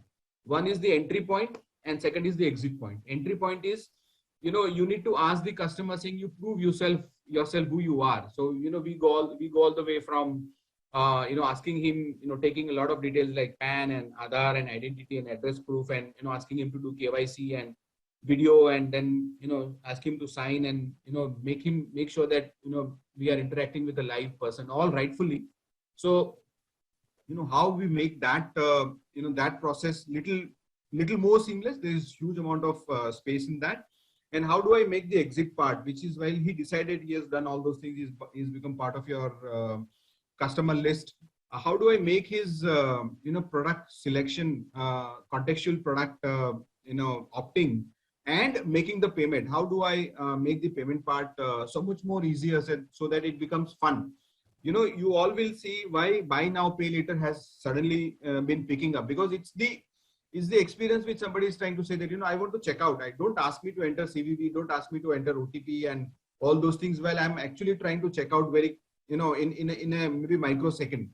Do all those things the moment I finish the transaction. You can do those things at a later stage. So I think these two things, if somebody can take care and make the use cases as part of the life, like why I should ask only investable money from the customer. Why can't I ask him to calendarize the whole event in his life and say you can make investment decisions within those calendars. So I think I'll build on to it in some time. I think maybe I've taken a little more time to explain. So I come back to you, Rati, to take Sure. the. No, this was good context setting, and we will be speaking more on these two aspects as well, for sure, definitely. Balaji, do you want to open your discussion, by talking a little bit on how, in this space, basically, how do you go about, choosing the right digital partner, or what are some of the challenges you go through while getting a digital partner on board? Sure. And I hope I'm audible. I'd like to Yes. start with a very well-known comment which has come up in the last couple of years. It says, there are decades when nothing happens and there are weeks when decades happen. And honestly, for all of us, whether on a personal level, a professional level, as a marketer, as any other part of a corporate life, the last 2 years have probably been testimony to that same, right? And therefore, given what all is happening, and some of you have already alluded to the last couple of years, how transformations have happened at a rapid pace, how it's not the CMO or the CTO who's been the cause for digital transformation, it's been COVID. That meme keeps floating around all the time, and most panels, they start with that picture, but it's true. So I'd like to probably just look at how do we consider why the right partner is so important in this digital journey and some of the challenges which we face as marketers. And there have been some studies which have been done both by LinkedIn, and there is a council I'm a member of called the Schema Council. I've worked with some of them on some studies, including with HCL, Unica and all. And interestingly, all recent studies have shown that the number of customers wanting a pure digital journey has actually doubled or tripled in the last couple of years. So people are more and more wanting to do everything online and less pure physical. The only other part which has grown is a blend or a hybrid where they're comfortable with both physical and digital currently, but the digital part has doubled or tripled over the last couple of years. So for example, a platform like Unica sees 100 billion real-time interactions every day globally, which is double of what it was a couple of years back and 5 to 6 times more than what it was 3 years back, which shows that the online and digital world is buzzing like never before. So me as a brand, if I'm going to be present, if I'm going to be relevant, and if I'm going to be of use to the client and the consumer, I need to also make sure that in that digital journey for integration and transformation, I get the right partner. So I think at one broad macro level, that's a big ask of what I need and as well as the challenge we face. Also, if you see, it's interesting because now 70% of customer purchase starts with an online journey, by the way, and typically at least involves 2 or more digital channels before they make any purchase decision.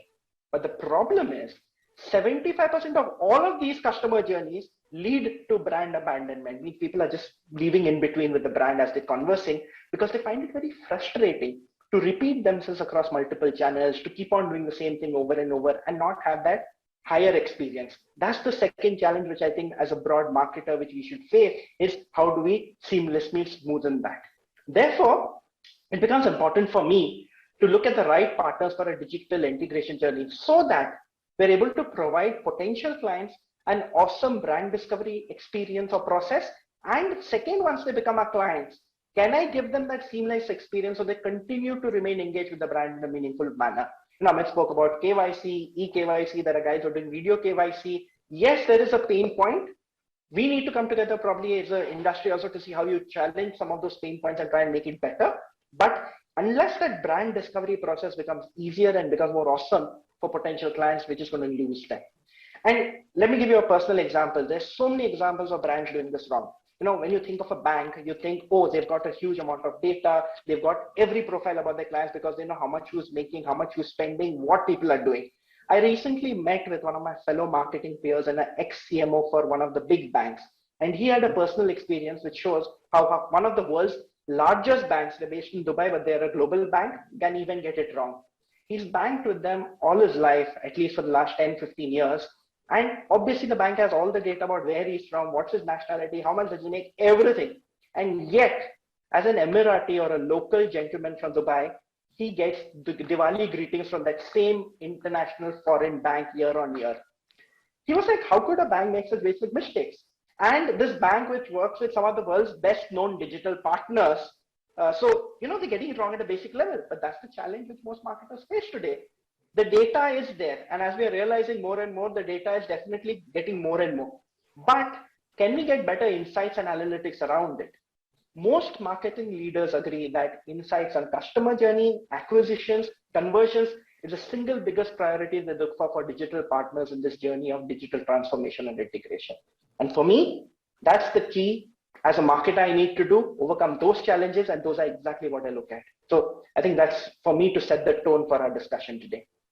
Nice. I see that there is a common theme that is going on between you and Amit, because and you know it's pretty it's like pretty obvious. You know, you all both spoke about how there is a lot of data available. One can do targeted marketing, but the real question is one really doing that? Is one really intelligently using that data and using it for a benefit of the customers in such a way that, you know, there is less brand abandonment? I see that theme kind of, you know, spoken by you and Amit. And who are starting from there, I'm going to now move on to the partners. You know, Siddharth, why don't you talk about this, because this is a challenge that, you know, industries face, or, you know, people are facing from that perspective. There is data, there is a lot of, you know, at the same time, we also see a high level of brand abandonment. How do we use this? Is it an art or a science that we are, you know, working from a digital perspective, or a digital as a marketer? How do you kind of make that choice? Thanks, Ati. And I take off from where, you know, Balaji left off on the point of, you know, there is insights and there is data, but of course the game is in being able to channelize that to, you know, to help businesses to, I mean, from us, from an agency side, right, to help business, to help our clients, to help those brands. And traditionally, advertising, marketing, right, they've been primarily creative industries, and but even in creativity, right, there is always that X factor. You know, it's a novelty, something new that is there. You've not seen that before. It's tickling a new nerve in your head, and this comes out of innovation, and innovation is coming out of insights, right? So even though it has, you know, the industry has been known to be creative first and, you know, more art than science, but there is still a lot of science that goes in, you know, subconsciously, intuitively, because to get down to insights, to get down to any kind of innovations, right, you need to know the audience, you need to know your product, you need to know the platform, the environment, you know, what are typical user journeys. So this requires a lot of digging into the facts, requires digging into the research, and it may not seem obvious that it is a science, but it's definitely a mix of, you know, like that you said, it's a mix of this art and science, and it's a policy actually to consider it only as art, or, you know, creativity is only that art bit of it.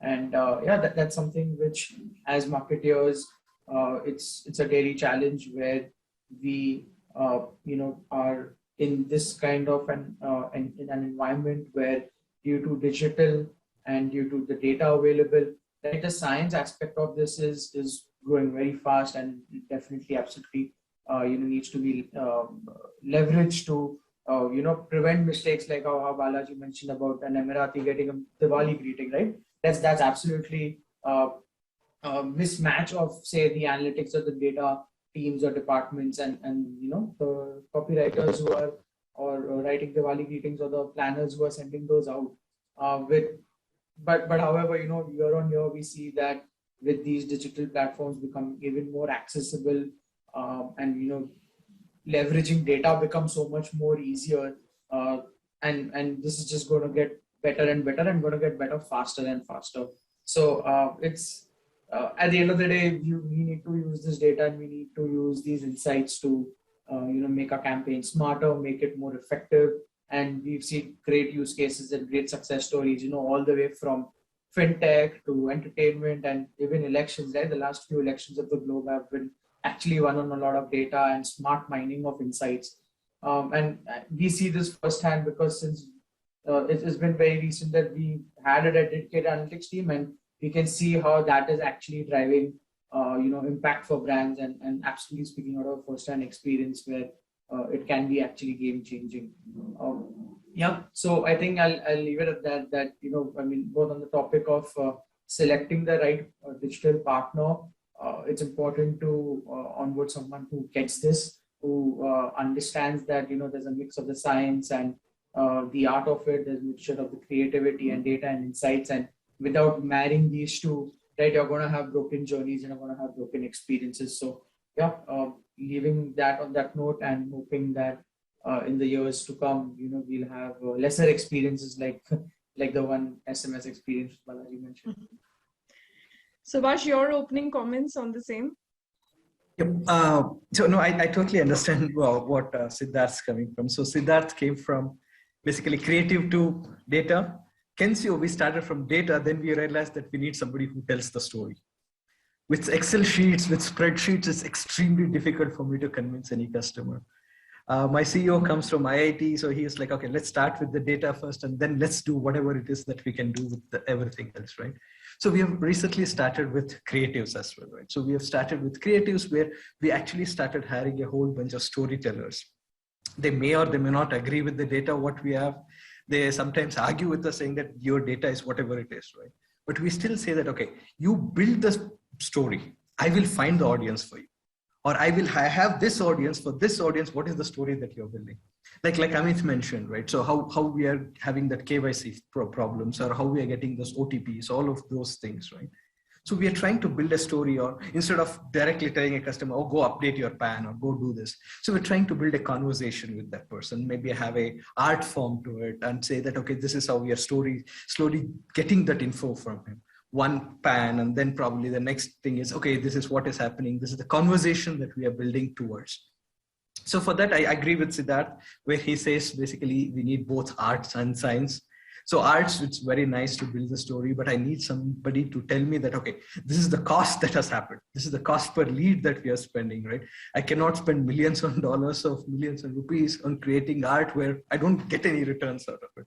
And it's very difficult for me to actually judge whether that has happened or not. So we are basically in the process of building surveys. We are trying to get audience sentiments going on. We are trying to put AI bots into it to see if which sentiment is actually working for which customer. And this we want to take it to, well, to email as well, with massive amounts of email, like Balaji mentioned, where we have actually doubled, tripled the spends as well. And same thing, which is email as well. I think in the last 8 months or so, everybody has doubled their email volumes.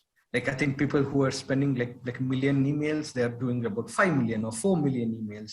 And people are actually opening. I see the open rates increasing, the click rates increasing, people actually going to the website.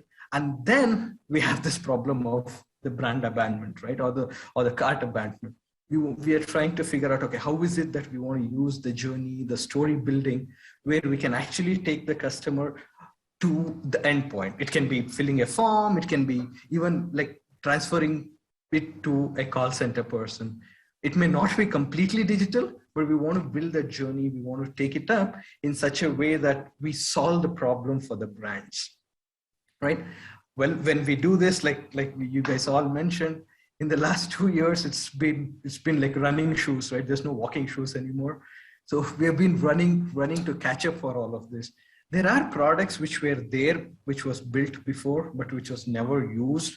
In the last 2 years, those products have all come about. So we have our own CDP, which is customer data platform, which is kind of pushed through. As soon as we push through the 10,000 other risks and all of those things have started. So we need to actually figure out, okay, which is the best partner to have so that the risks are mitigated, so that just because I want to go digital doesn't mean that in the next 2 months, they've created so much mess that I have to start apologizing to a whole bunch of people. So we try not to do that. So anyway, I'll probably cover the risks probably a little later, I'll get back to you after you. No, I know. I'm glad we're having like the conversation is just like flowing, and I don't want to interrupt you. Also, like, feel free to finish finish what you'll have started on a particular topic.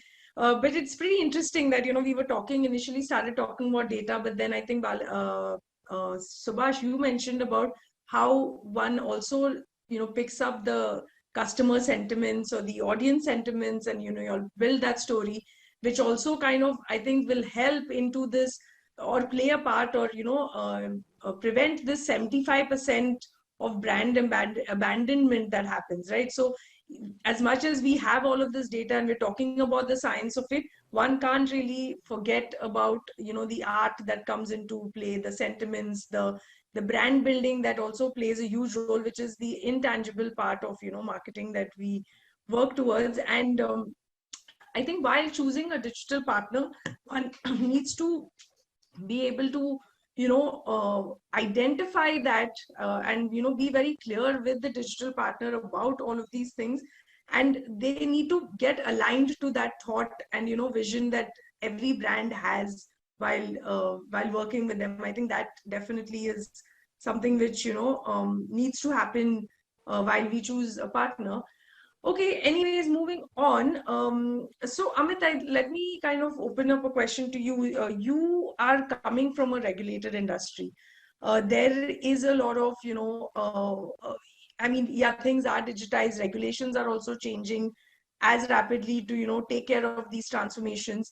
How challenging, or what are some of the challenges, or, some of the opportunities that you see in the transformation to ensure that when you have different enablers being a part of your journey, how does that impact your regulations? And let's also kind of talk a little bit about the security risks that also come into play, because again, like I said earlier, that it's no more about just the business processes, but now we've been in this journey for so long that the enabling functions, enablers are also required to be taken into consideration. How does that impact your selection of a partner? So thanks, Ati. I think this is a great question. If you see, while we say, regulation, many people might see in a different way, but we fortunately, all of us in the industry see it very, very positively. And if you see the, the regulator that we have is so forward looking that, and maybe, all the other regulators also. So I think we see it as an opportunity because the boundaries are drawn for us. So what you can and what you cannot is something which is already pre-decided, and you kind of walk that particular path, and say that if at all there is a certain amount of clarity that you need, you just reach out to the regulator and they come back saying that yes, you can do this and you cannot do this. So unlike what is happening in the current environment, we know there is a bill which is getting passed in the parliament also for certain amount of product that we are kind of referring to. So unlike that, I think this industry is so much mature, like last 25 years, things are defined saying that you can do 1, 2, 3, 4 things, and you cannot do 4, 5, 6 things. Like, just a very bright example is in our industry is, if you want to put money if you want to invest, you can kind of put money only from your own bank account, and you cannot put some money from somebody else's bank account, because there is the whole angle of money laundering and PMLA and all those things are coming into picture. So while it brings in certain amount of tighter integration, saying that you need to get the name of the customer while somebody kind of gets starting with his investing, and you match that with the bank partner and all those things. So early days, if you ask me, a lot of challenges, but now things are so much more streamlined, and especially the things like the UPI coming in and the kind of floodgates it has opened is something which is amazing. Like today, you just do a credit of 1 rupee and using UPI, and you pretty much figure out and you match the name of the customer with the bank account and saying this is from where the money is coming, and it is actually coming from the right person.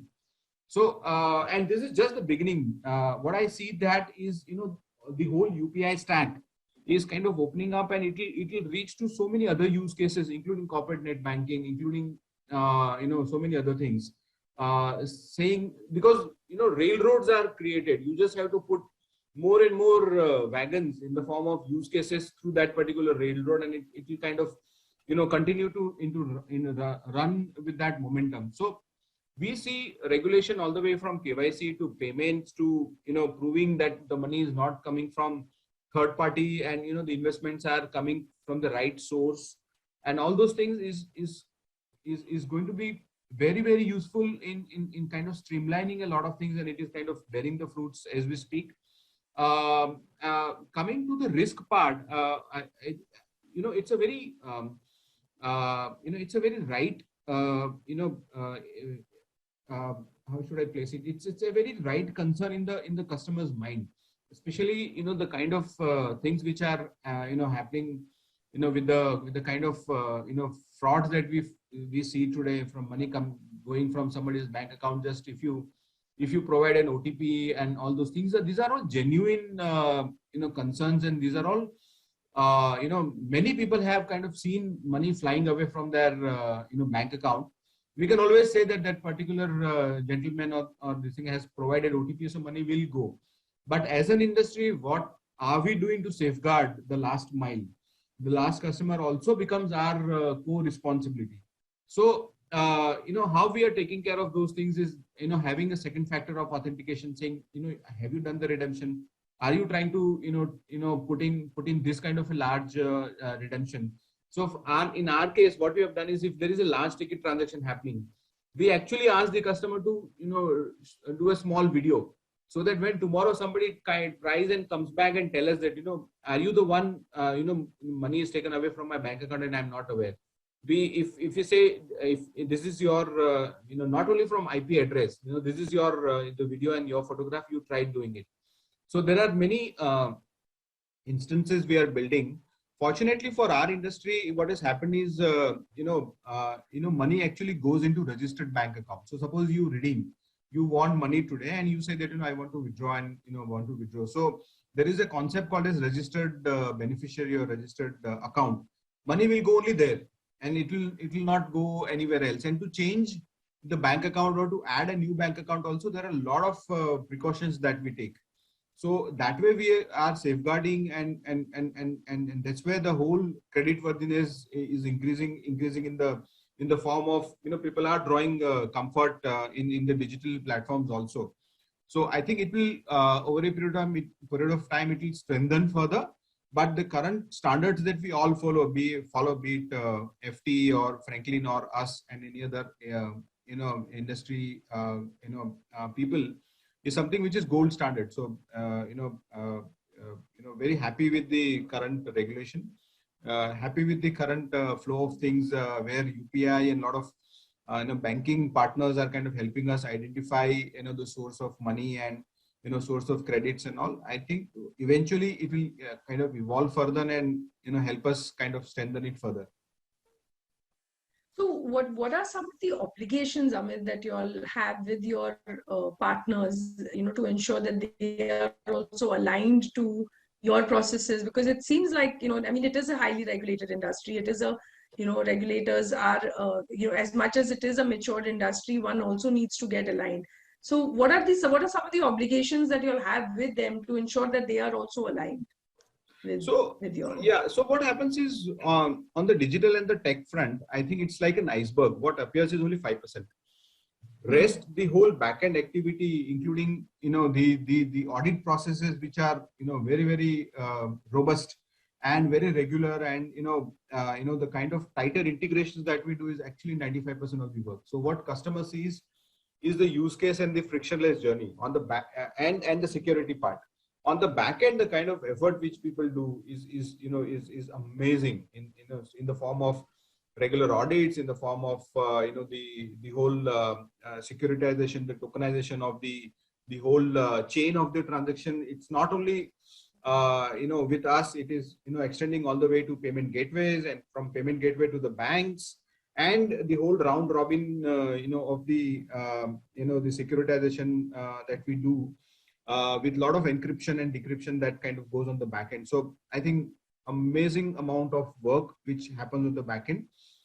In my sense, many a times we miss giving the due credit to the folks who are kind of working 24/7 on the back end, just to keep the ship running, and tightening the bolts in terms of if there is any particular instance which is kind of found by them. And there are a lot of alert mechanisms today. So in the nights you get a message that something is there is this particular escalation which has come, and all that is happening because there are people and there are partners who are working 24/7 and helping the whole engine run the way it should be running. Because in digital, I think customer can put transaction any moment. Night 12 o'clock also he'll put a transaction, and night 4 o'clock also he'll put a transaction. So things up and running, and things expected to run with the kind of securitization is something which is kind of unheard of, and I think the complexities are going to grow only.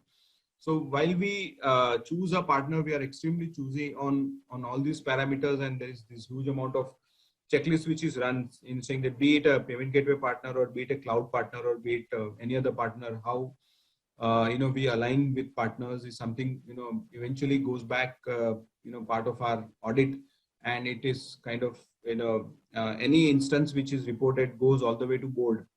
And answering to the board is, we all know how easy or difficult it is. So people are extremely cautious and wary of any instance report. How do you make sure that it's not reported next time? So Yeah. but fortunately things are working smoothly for all of us, and I think it will eventually. But I think the hackers are maybe I two guess some steps. processes you cannot afford to. Yeah. And it is ever evolving. So I think people find various ways and means of kind of looking into your system. So you'll have to be on your toes to kind of be sharper and ahead of them. Yeah. No, I guess there are some processes that will always continue and to kind of keep with us, like, the good old audits that happen. I think that we can never kind of get away with, which is good. So in no matter how, I think even in those processes, there is now a whole lot of digitization that's happening, but still the age old process of being answerable to the board and having your checklist, I think that those are never going to change. Balaji, while we are on this topic, right, you also work in a setup that is multinational. How does one work on the whole digital standardization of business processes? And again, give a flavor. It would be good to give a flavor on there are so many enablers that work on this whole digitization or the digital standardization. How do you ensure that that happens in a multinational setup, or in a disintegrated setup that you have? How do you all integrate all of that? And to talk a little bit about also how data is safeguarded in that perspective. Sure. So, Rati, to be honest, the first part of your question has a very easy 3-word answer: pray to God. But on a very serious note, yes, pre-COVID, we were $700 billion globally, one of the top asset managers, spread across 35 countries, across 60 plus locations. Let me give you a perspective on our firm's digital journey to standardization and alignment of our digital activities. We underwent one of the largest acquisitions in investment management history globally when we acquired a firm known as Legg Mason. By acquiring Legg Mason, we became the world's largest independent asset manager with over $1.5 trillion of assets under management. The cherry on the cake was we did this in the peak of COVID-19, and it was like one of the most pressing challenges around us. So imagine you're wondering about one company, 700 billion, another company, 700 billion, the employees of both, maybe 10,000 plus employees, $1.5 trillion. Some of the practical challenges were simple. Two combined entities had over 50 websites on different platforms, including different backends. How do you move them all to one? Do you need 2 websites in one country? No, you don't. You need one. So how do you move those overlaps? How do you integrate? How do you get those 50 plus websites to maybe 30 or 40 which are relevant and on a common platform? Then simple, another marketing challenge, since we work with multiple languages, we also have English and a translation system. Now we have 2 translation systems, one for our company, one for the company we acquired. What do? You've got to combine both. And the fact is, you will take funds from our company and sell to that new company, and take the new company funds and sell to our company clients also. So you can't again cross-reference them. Then another thing which we speak about regulations, because we're a highly regulated industry, everything goes through compliance. And we have 2 compliance systems also. 2 RTAs. RTAs are the guys who actually do all the actual processing of all the transactions. So it was a mammoth challenge to actually standardize and try and integrate all of this. And while it sounds so easy on paper, you have to remember that this was all being done when most of the people were online by teams working from home spread across the world. So that's the exact standardization, if I were to call it, which we went through and are still going through in the last couple of years. From a marketing perspective also, we had challenges. For example, we decided during all of this that we'll move our email automation tool we were on Exact Target, and our CRM tool, which we were on Iris, to Marketo and MS Dynamics, and do it all together. So you can understand sometimes chaos happens, and sometimes you create chaos. This was a time when chaos is happening and you're creating it more. But the fact is that, was the shift and alignment easy? No, we're still struggling at many levels. But getting standardized digitally helps us with, most importantly, what I spoke about earlier, one view of the client. It helps us try and build that one seamless journey for him, avoiding multiple touch points, making it that he does not have unnecessary or unrequired interactions. And that will help him keep relevantly engaged. If I don't keep my client engaged meaningfully, if I'm going to give him 10 things from Franklin Templeton, 10 things from Legg Mason, and they're all going to repeat, or he's going to have multiple touch points in that journey, same thing, it's my favorite word nowadays after COVID, brand abandonment. That's what's going to happen. And at the end of the day, we are in the business of money after all, right? Amit also mentioned about it, that why are there so many systems in place? Why is there so much of checks in place? People are trusting us with their hard-earned money. It's not that you go to the counter, buy a shaving cream or buy a soap or buy the food and come off. You're giving me the money. You're not going to see it physically. You're just going to get a unit statement. You're going to get an online email telling you what's the value of that unit, but there's no tangible ability to go and check it out. So we have to be sure, therefore, that whatever we do, being in the business of money, it has to be sacrosanct. And that's why all of these efforts are being made in the last couple of years to try and ensure that we're aligning all our digital activities, getting it all on a certain standard, and making sure that overlaps are getting missing. On the point of data itself, as a firm globally, we're very proud to say that every employee holds a fiduciary responsibility to uphold the integrity of a client's data. Obviously, like I mentioned, we have the appropriate place, the checks and processes in place to prevent compromise. From a digital partner perspective itself, for example, you want to work with well-established partners. You don't want to cut costs on, quality or corners on costs, etc. Because a lot of times I've seen many firms, brands, may not be globally, but I've seen a lot in the country. I used to work in previously in India and places like South Africa, Africa, all of this happens. Oh, let's get 3 tenders. Let's get 3 bids. Okay, and we have 3 bids. This partner looks good. Let's give it to this one who gets the lowest bid or give us the lowest cost. Marketing, especially when you're dealing with people's money, cannot work in that way. And therefore, for us, it's not about cost. It's about the quality. It's about the ability we have to trust in that partner. And like we said, it's that 5%, you see, but 95% we have to build up to get it done.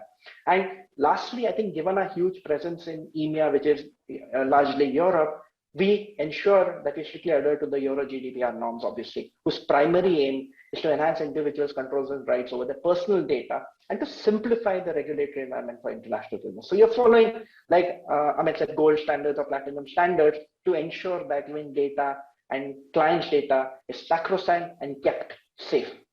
It just helps that the senior leadership team globally is invested in this and believes this to be of significant priority. And then after that, as they say, the show must go on, right? So that's what I would like to say. Okay. All right. Siddharth, to you now. You have definitely consulted with a lot of sectors. Which sector, as per you, is the least open to digital experimentation, or they're not trying to, or they're kind of a little wary about the whole movement? Please don't say financial services, Siddharth. You have 2 clients here.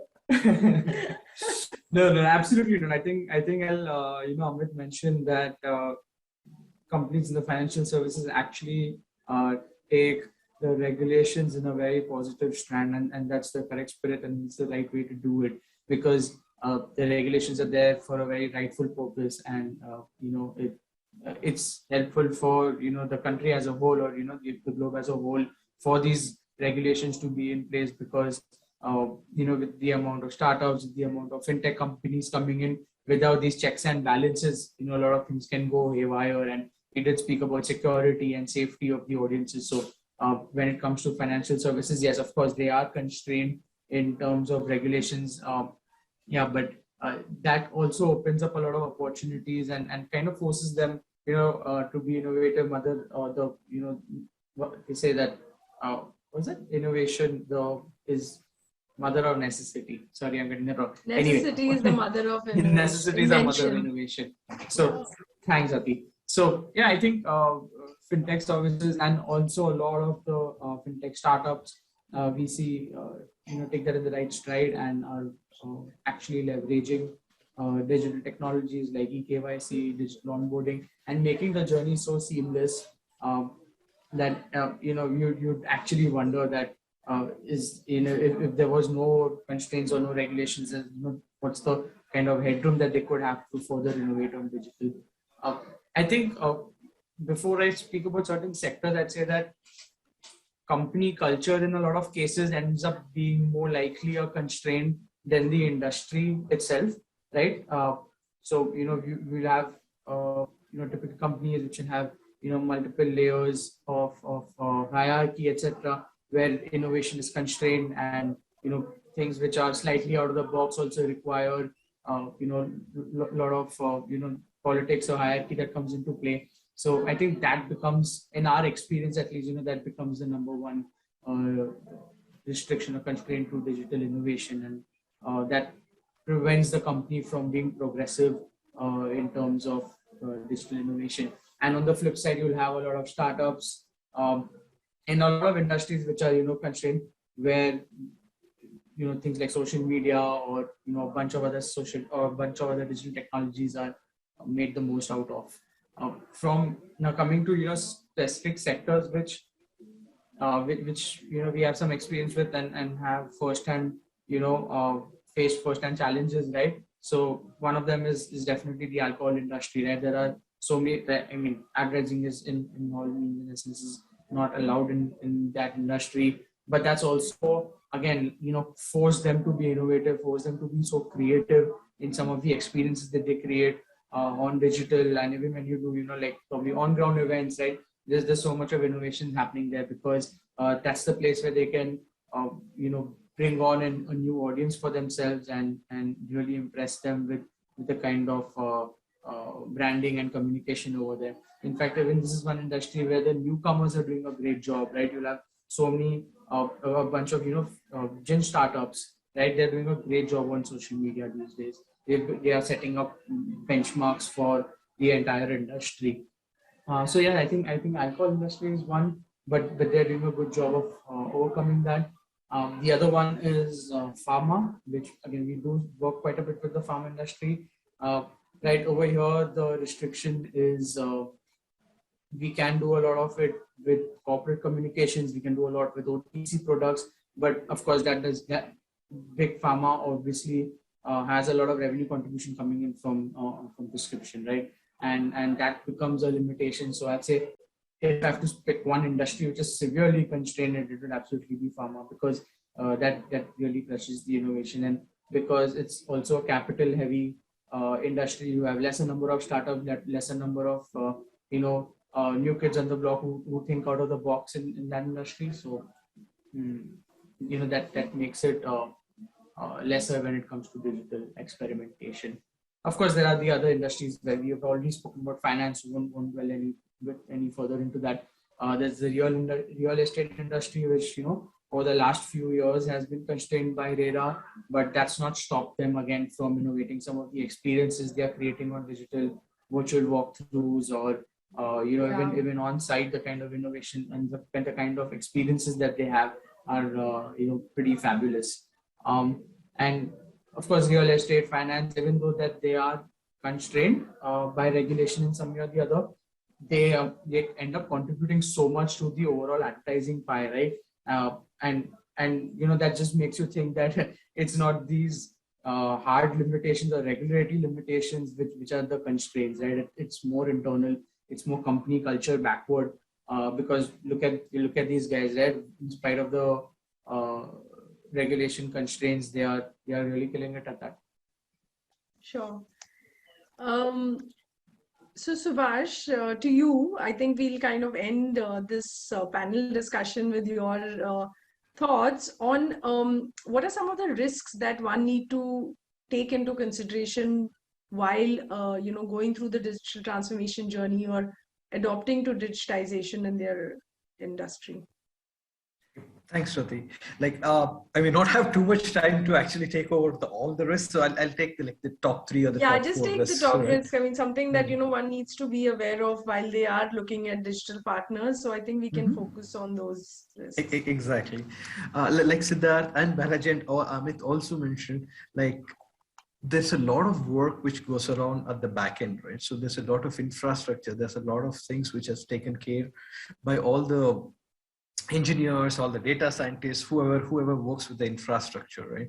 So we have to be extra careful with who are our partners, who are the partners' partner. That's what GDPR says, right? It doesn't stop at one partner. You just have to evaluate all the partners who are working with that partner. So you'll have to evaluate all of those guys also. If any of our customers' data is missing and it has leaked to somebody else and it has leaked to somebody else, it's still our problem. It's still not somebody else's problem. I cannot pass the buck to anybody else, right? So that is one part of the GDPR, and hopefully India, we should have our own legislations pretty soon, which gives me as a CISO, right? It gives me a lot of boundaries. I know, okay, this is what I have, this is what I can do, this is what I cannot do. And some of the other risks, right, are the employee behavior, which Siddharth talked about, right? The culture in the organization itself. Some employees, they think that, oh yeah, I'm not part of security. Everybody else is like, no, you're not. It doesn't mean that you're not part of security. We have to start building that culture into the organization itself, which basically talks about saying that every single person in the organization is part of information security, right? It can be even your security guard who looks at or who wipes away all the ATM cards or ATM machines, right? All of that guy is also responsible. And I've seen this recently. I saw this photo somewhere, which basically says it was raining outside. So the security guard was sitting next to the ATM and somebody were withdrawing the cash as well, right? He was looking at what was going on there. That actually is a security threat as well. So we have to actually get into the culture of basically getting all of these things in. And recently a couple of things we have started. I don't use the word audits or that or this anymore because we have to go through it. We'll go through that. So earlier we used to do something called mock drills. So we have renamed it as like crisis games. So people actually understand, okay, this is a game thing which is going on. So people get involved into it and they were like, okay, I've learned something away from it. The other things are everybody wants automations. Just because everybody wants automations doesn't mean that we bypass a whole bunch of things. Even with AI bots, right? Like recently there was one bank who had placed an ad in an inappropriate place because it was a programmatic ad. The audience suited it, but it was in a different website which was not supposed to go there at all. It happened. So all these AI bots, all of these are black boxes, right? So we need to actually have some regulation for it. We need to have employee values, behaviors. These are all the risks. The AI-based risks, the data risks, and the remaining parts are pretty standard, which is your cybersecurity risks. And the latest one, which is coming up, misinformation. I don't know if you guys saw that recently where the previous president of United States had a video mocked up. It looked like that person was actually talking, but it was not him. It was somebody else who had mocked him with his facial recognition and actually did that. So how do we combat that, right? How do we actually do that where the brands actually take care immediately to say that, okay, this is not ours? Or the other one is one of the biggest risks which I'm facing right now is the public created content for the brand. It actually goes viral without brand's recognition. It's a brand, we don't even know what has happened there by the time it has become viral. How do we combat that? How do we stop that? How do we get into that frame of mind where somebody looks at it and he actually says something to somebody else and they go take an action or whatever, right? So these are the 3-4 top risks which I'm actually looking at. And these are the ones which probably needs the biggest attention. Okay. All right. I don't think we have too much time for questions because Emma, I'm guessing there is another award ceremony post this, right? Right, we do. And yeah, we have received quite a lot of questions here, but as I see them, most of them have been covered in the discussion. So I think we are well covered there. Okay, all right. Okay, so thank you everyone. I think it's been a pleasure, to hear all these insightful thoughts and conversations from all of you all and getting these different perspectives. So it's been great. I know I've enjoyed it. So thanks a lot, everyone. Thank you so much. Bye-bye. Thank you so much for having us. Thanks, Vati. Thanks, Azman. Thanks, Balaji. Thanks, Siddharth. Thank you, Subhash. Thanks, everyone. Thanks, Amit. Goodbye. Good evening. Thank you. Good evening.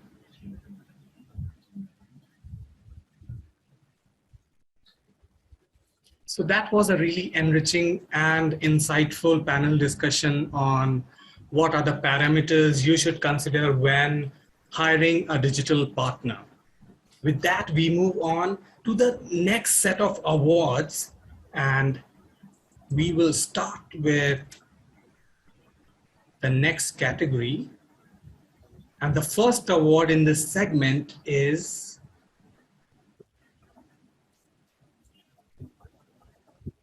for Best Engagement Through Mobile Marketing. And this award goes to Sochiers and Bandish Bandits. For Bandish Bandits, Chherkhaniya. We've already heard from Siddharth. He's here to also acknowledge the award and say something about this campaign. Hi, thank you so much for this award. I think this was one of those campaigns where we were reaching out to a new audience, and we had to do a lot of innovative things. And yeah, I think we made a mark when it comes to impact, when it comes to the specific line. Yeah, thank you so much for the award, and this goes up to all of our teams who worked very hard on making this happen. Thanks, Siddharth, and congratulations to you once again. Moving on to the next category, and it is for the Best Video Marketing Campaign. And this award once again goes to Sochiers and Mirzapur for Mirzapur Season 2, Purvanchal Ke Samachar. This was a really popular series, and I'm sure Siddharth should have some really insightful information on this campaign, and he would like to share that with us. Yeah, so hi again, everyone. Thanks for this award as well, team. One thing which I'd like to share about this campaign was it was absolutely data backward. We were, looking at all the kind of topics from the show because it was season 2. We had a lot of data available from season 1, and a lot of the insights really helped us put this creative piece together. And we were rewarded in terms of a lot of views and virality on this campaign. So again, great job to all our teams who pulled this off, and yeah, hoping to have such more successful campaigns data backwards coming in the future. That's wonderful, Siddharth. Thank you, and congratulations to the entire team at Sochiers. Thank you. Thank you. We now move to the next category, and it is for the best content in a digital display marketing campaign. And this award goes to Colgate Gentle, winning with digital first approach. And we have Pratyush Jha from Colgate who would like to acknowledge the award and share a few words.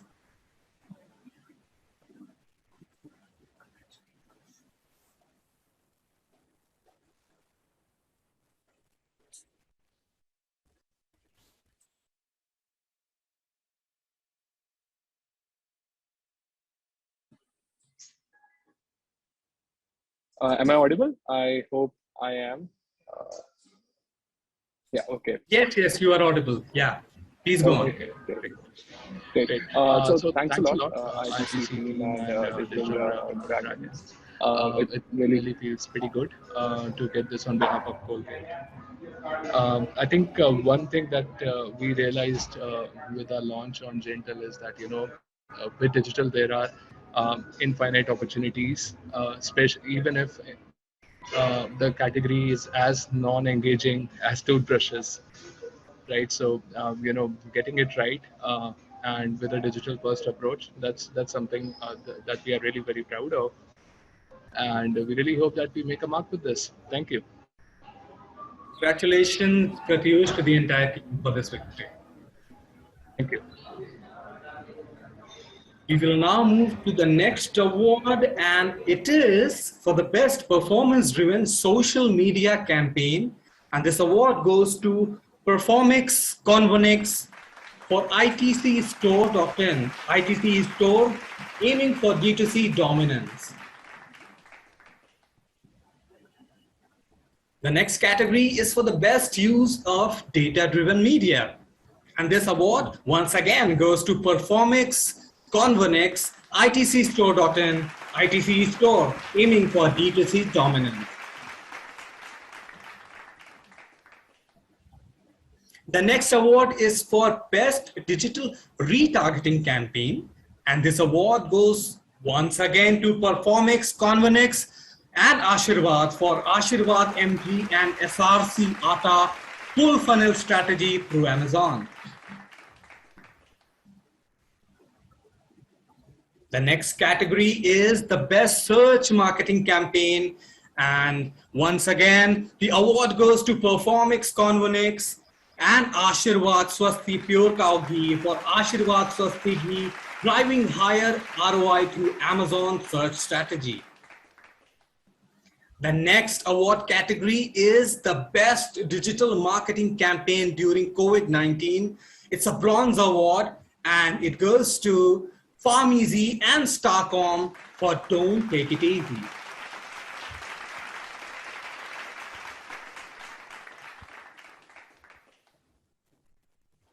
The next category is for the best viral marketing campaign, and this one once again is backed by PharmEasy and Starcom for Cricket Ka Tonic.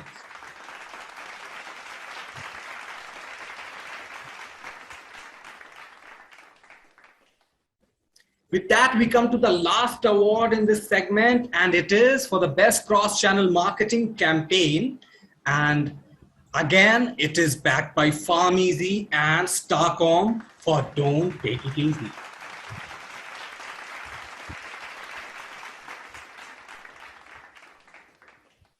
We will now move to the next category of awards, and it is for the digital excellence in finance. And the first award under this segment is for the best use of digital media or platform in the shared trading category. And this award goes to Axis Direct.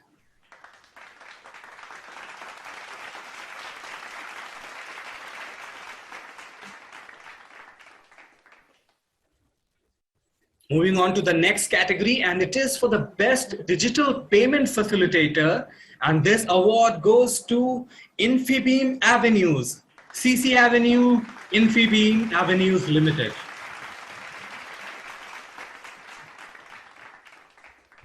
Moving on to the next award, and it is for the best financial innovation. And this award once again goes to Axis Direct.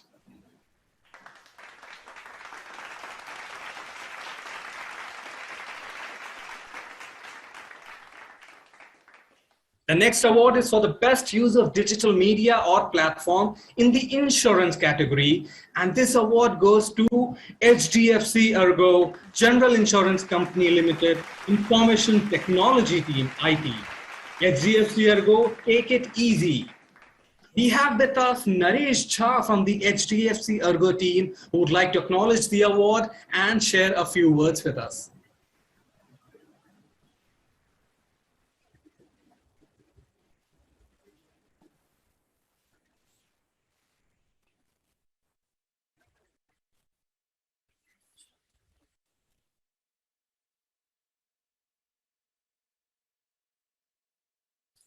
I think Naresh has dropped off.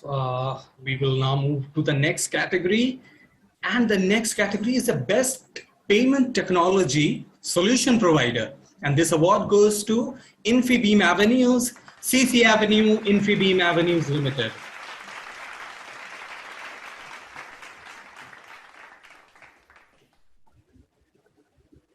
We are now moving to our next segment, which is the top 10 digital entities.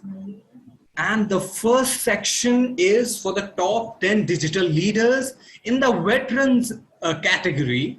And our list is Arvind Krishna from IBM, Ajay Pal Singh Banga from MasterCard, CP Gurnani Tech Mahindra, SN Subramaniam Larsen and Toubro, Kalanithi Maran Sun Group, SM Talha Nazim Ogilvy and Mather India, Khalil Parekh Infosys, Ashish Bhatin Dentsu Aegis Network, Ritesh Ujwal Cofluence, and Hiru Dingra from What Consult.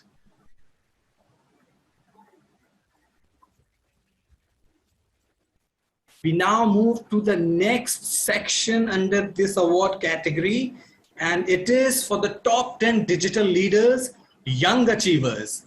And the list goes as follows. Ritesh Agarwal, Oyo Rooms. Tilak Mehta from Papers and Parcels. Sri Lakshmi Suresh from eDesign, Tiny Logo. Karan Primlani from Magic Bricks. Trishneet Arora from Tax Security. Zoya DeCosta, Zoom and the Zoom Studios. Divya Gandotra Tandon, Scoop Beats. Farhad Esidwala, Rockstar Media. Kavita Shukla, The Fresh Glow Co. Ranveer Arora Allahabadia, Beer by Sabs. Congratulations to all the winners for making it to the top 10 digital leaders for this year. We now move on to the next section under this award category, and it is for top 10 digital agencies under the network section.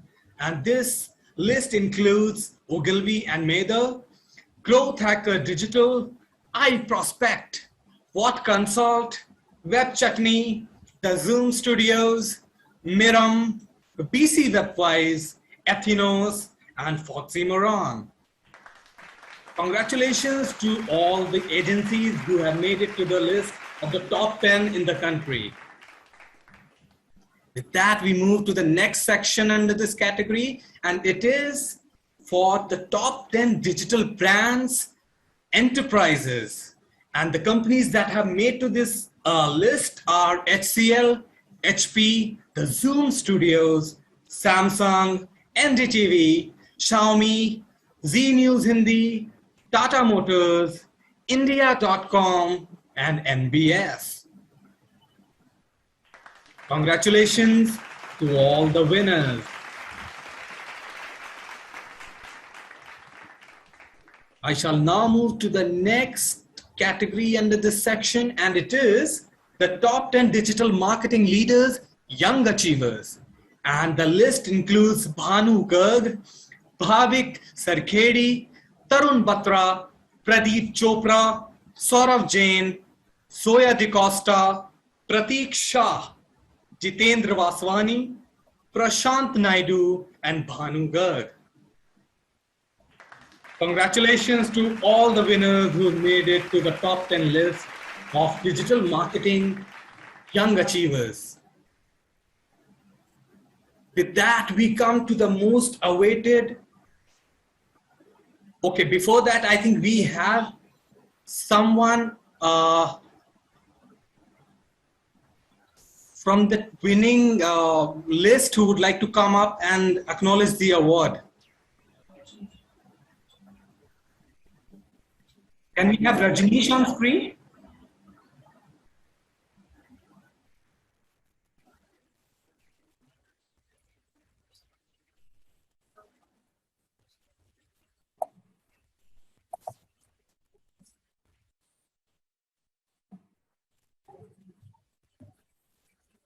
Hi Rajneesh. Congratulations on India.com being listed in the top 10 digital brands.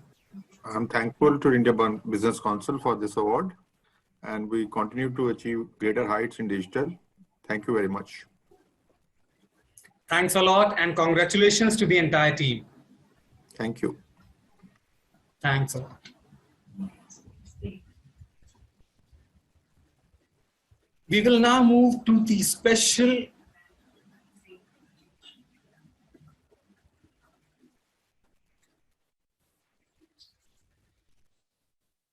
Right, we now move to the special awards category, and this is the most awaited section of the awards and for the entire evening. I'm sure a lot of the audience are waiting to see who has won the most prestigious awards of Digital Dragons of the 2021 chapter, and we will start with the first award in this category, and it is for the Digital Publisher of the Year. And this award goes to Zoom Times Network.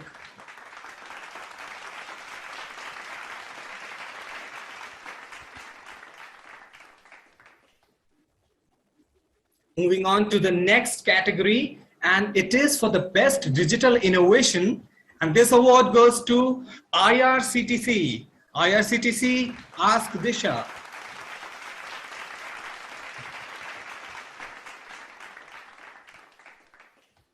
Moving on to the next category, and it is the best digital innovation, and it goes to ICOGS. Yes.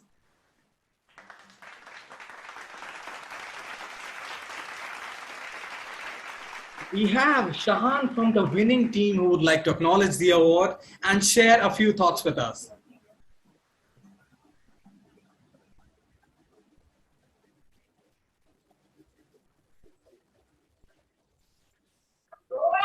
Hi, am I audible? Yes, Shahan, you are. Yes. Thank you. Thank you so much. It's an honor to receive the Best Digital Innovation Award on behalf of the ICOGS team. We'd like to express our gratitude to the esteemed jury panel at the Digital Dragons Award for recognizing our work and of course Sari for the constant support. It's a constant endeavor to bring in innovation which helps our clients with business foresight, and we'd like to thank the whole Digital Dragons team for the encouragement. Thank you.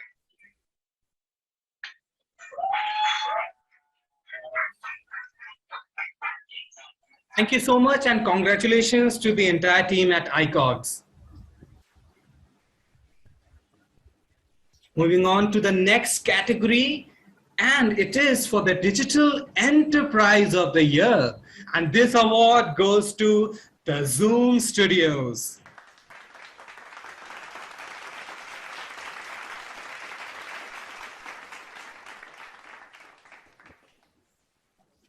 Our next award, and a very prestigious one, is the Digital Agency of the Year. And this award is backed by Performix Convenex.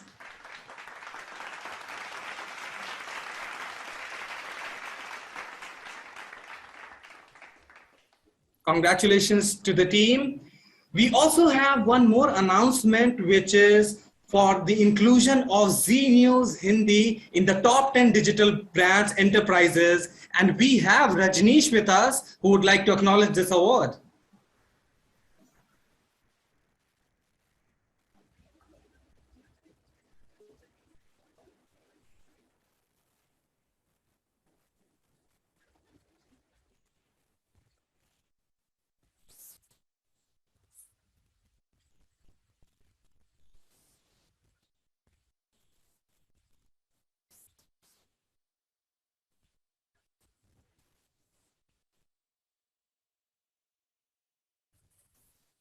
I think Rajneesh has dropped off the meeting. So yeah, that brings us to the end of today's conference and awards. And to all the winners, congratulations. And yeah, this piece of beauty is soon going to be there in your trophy cabinet, embellishing the already glorious profile that you already have.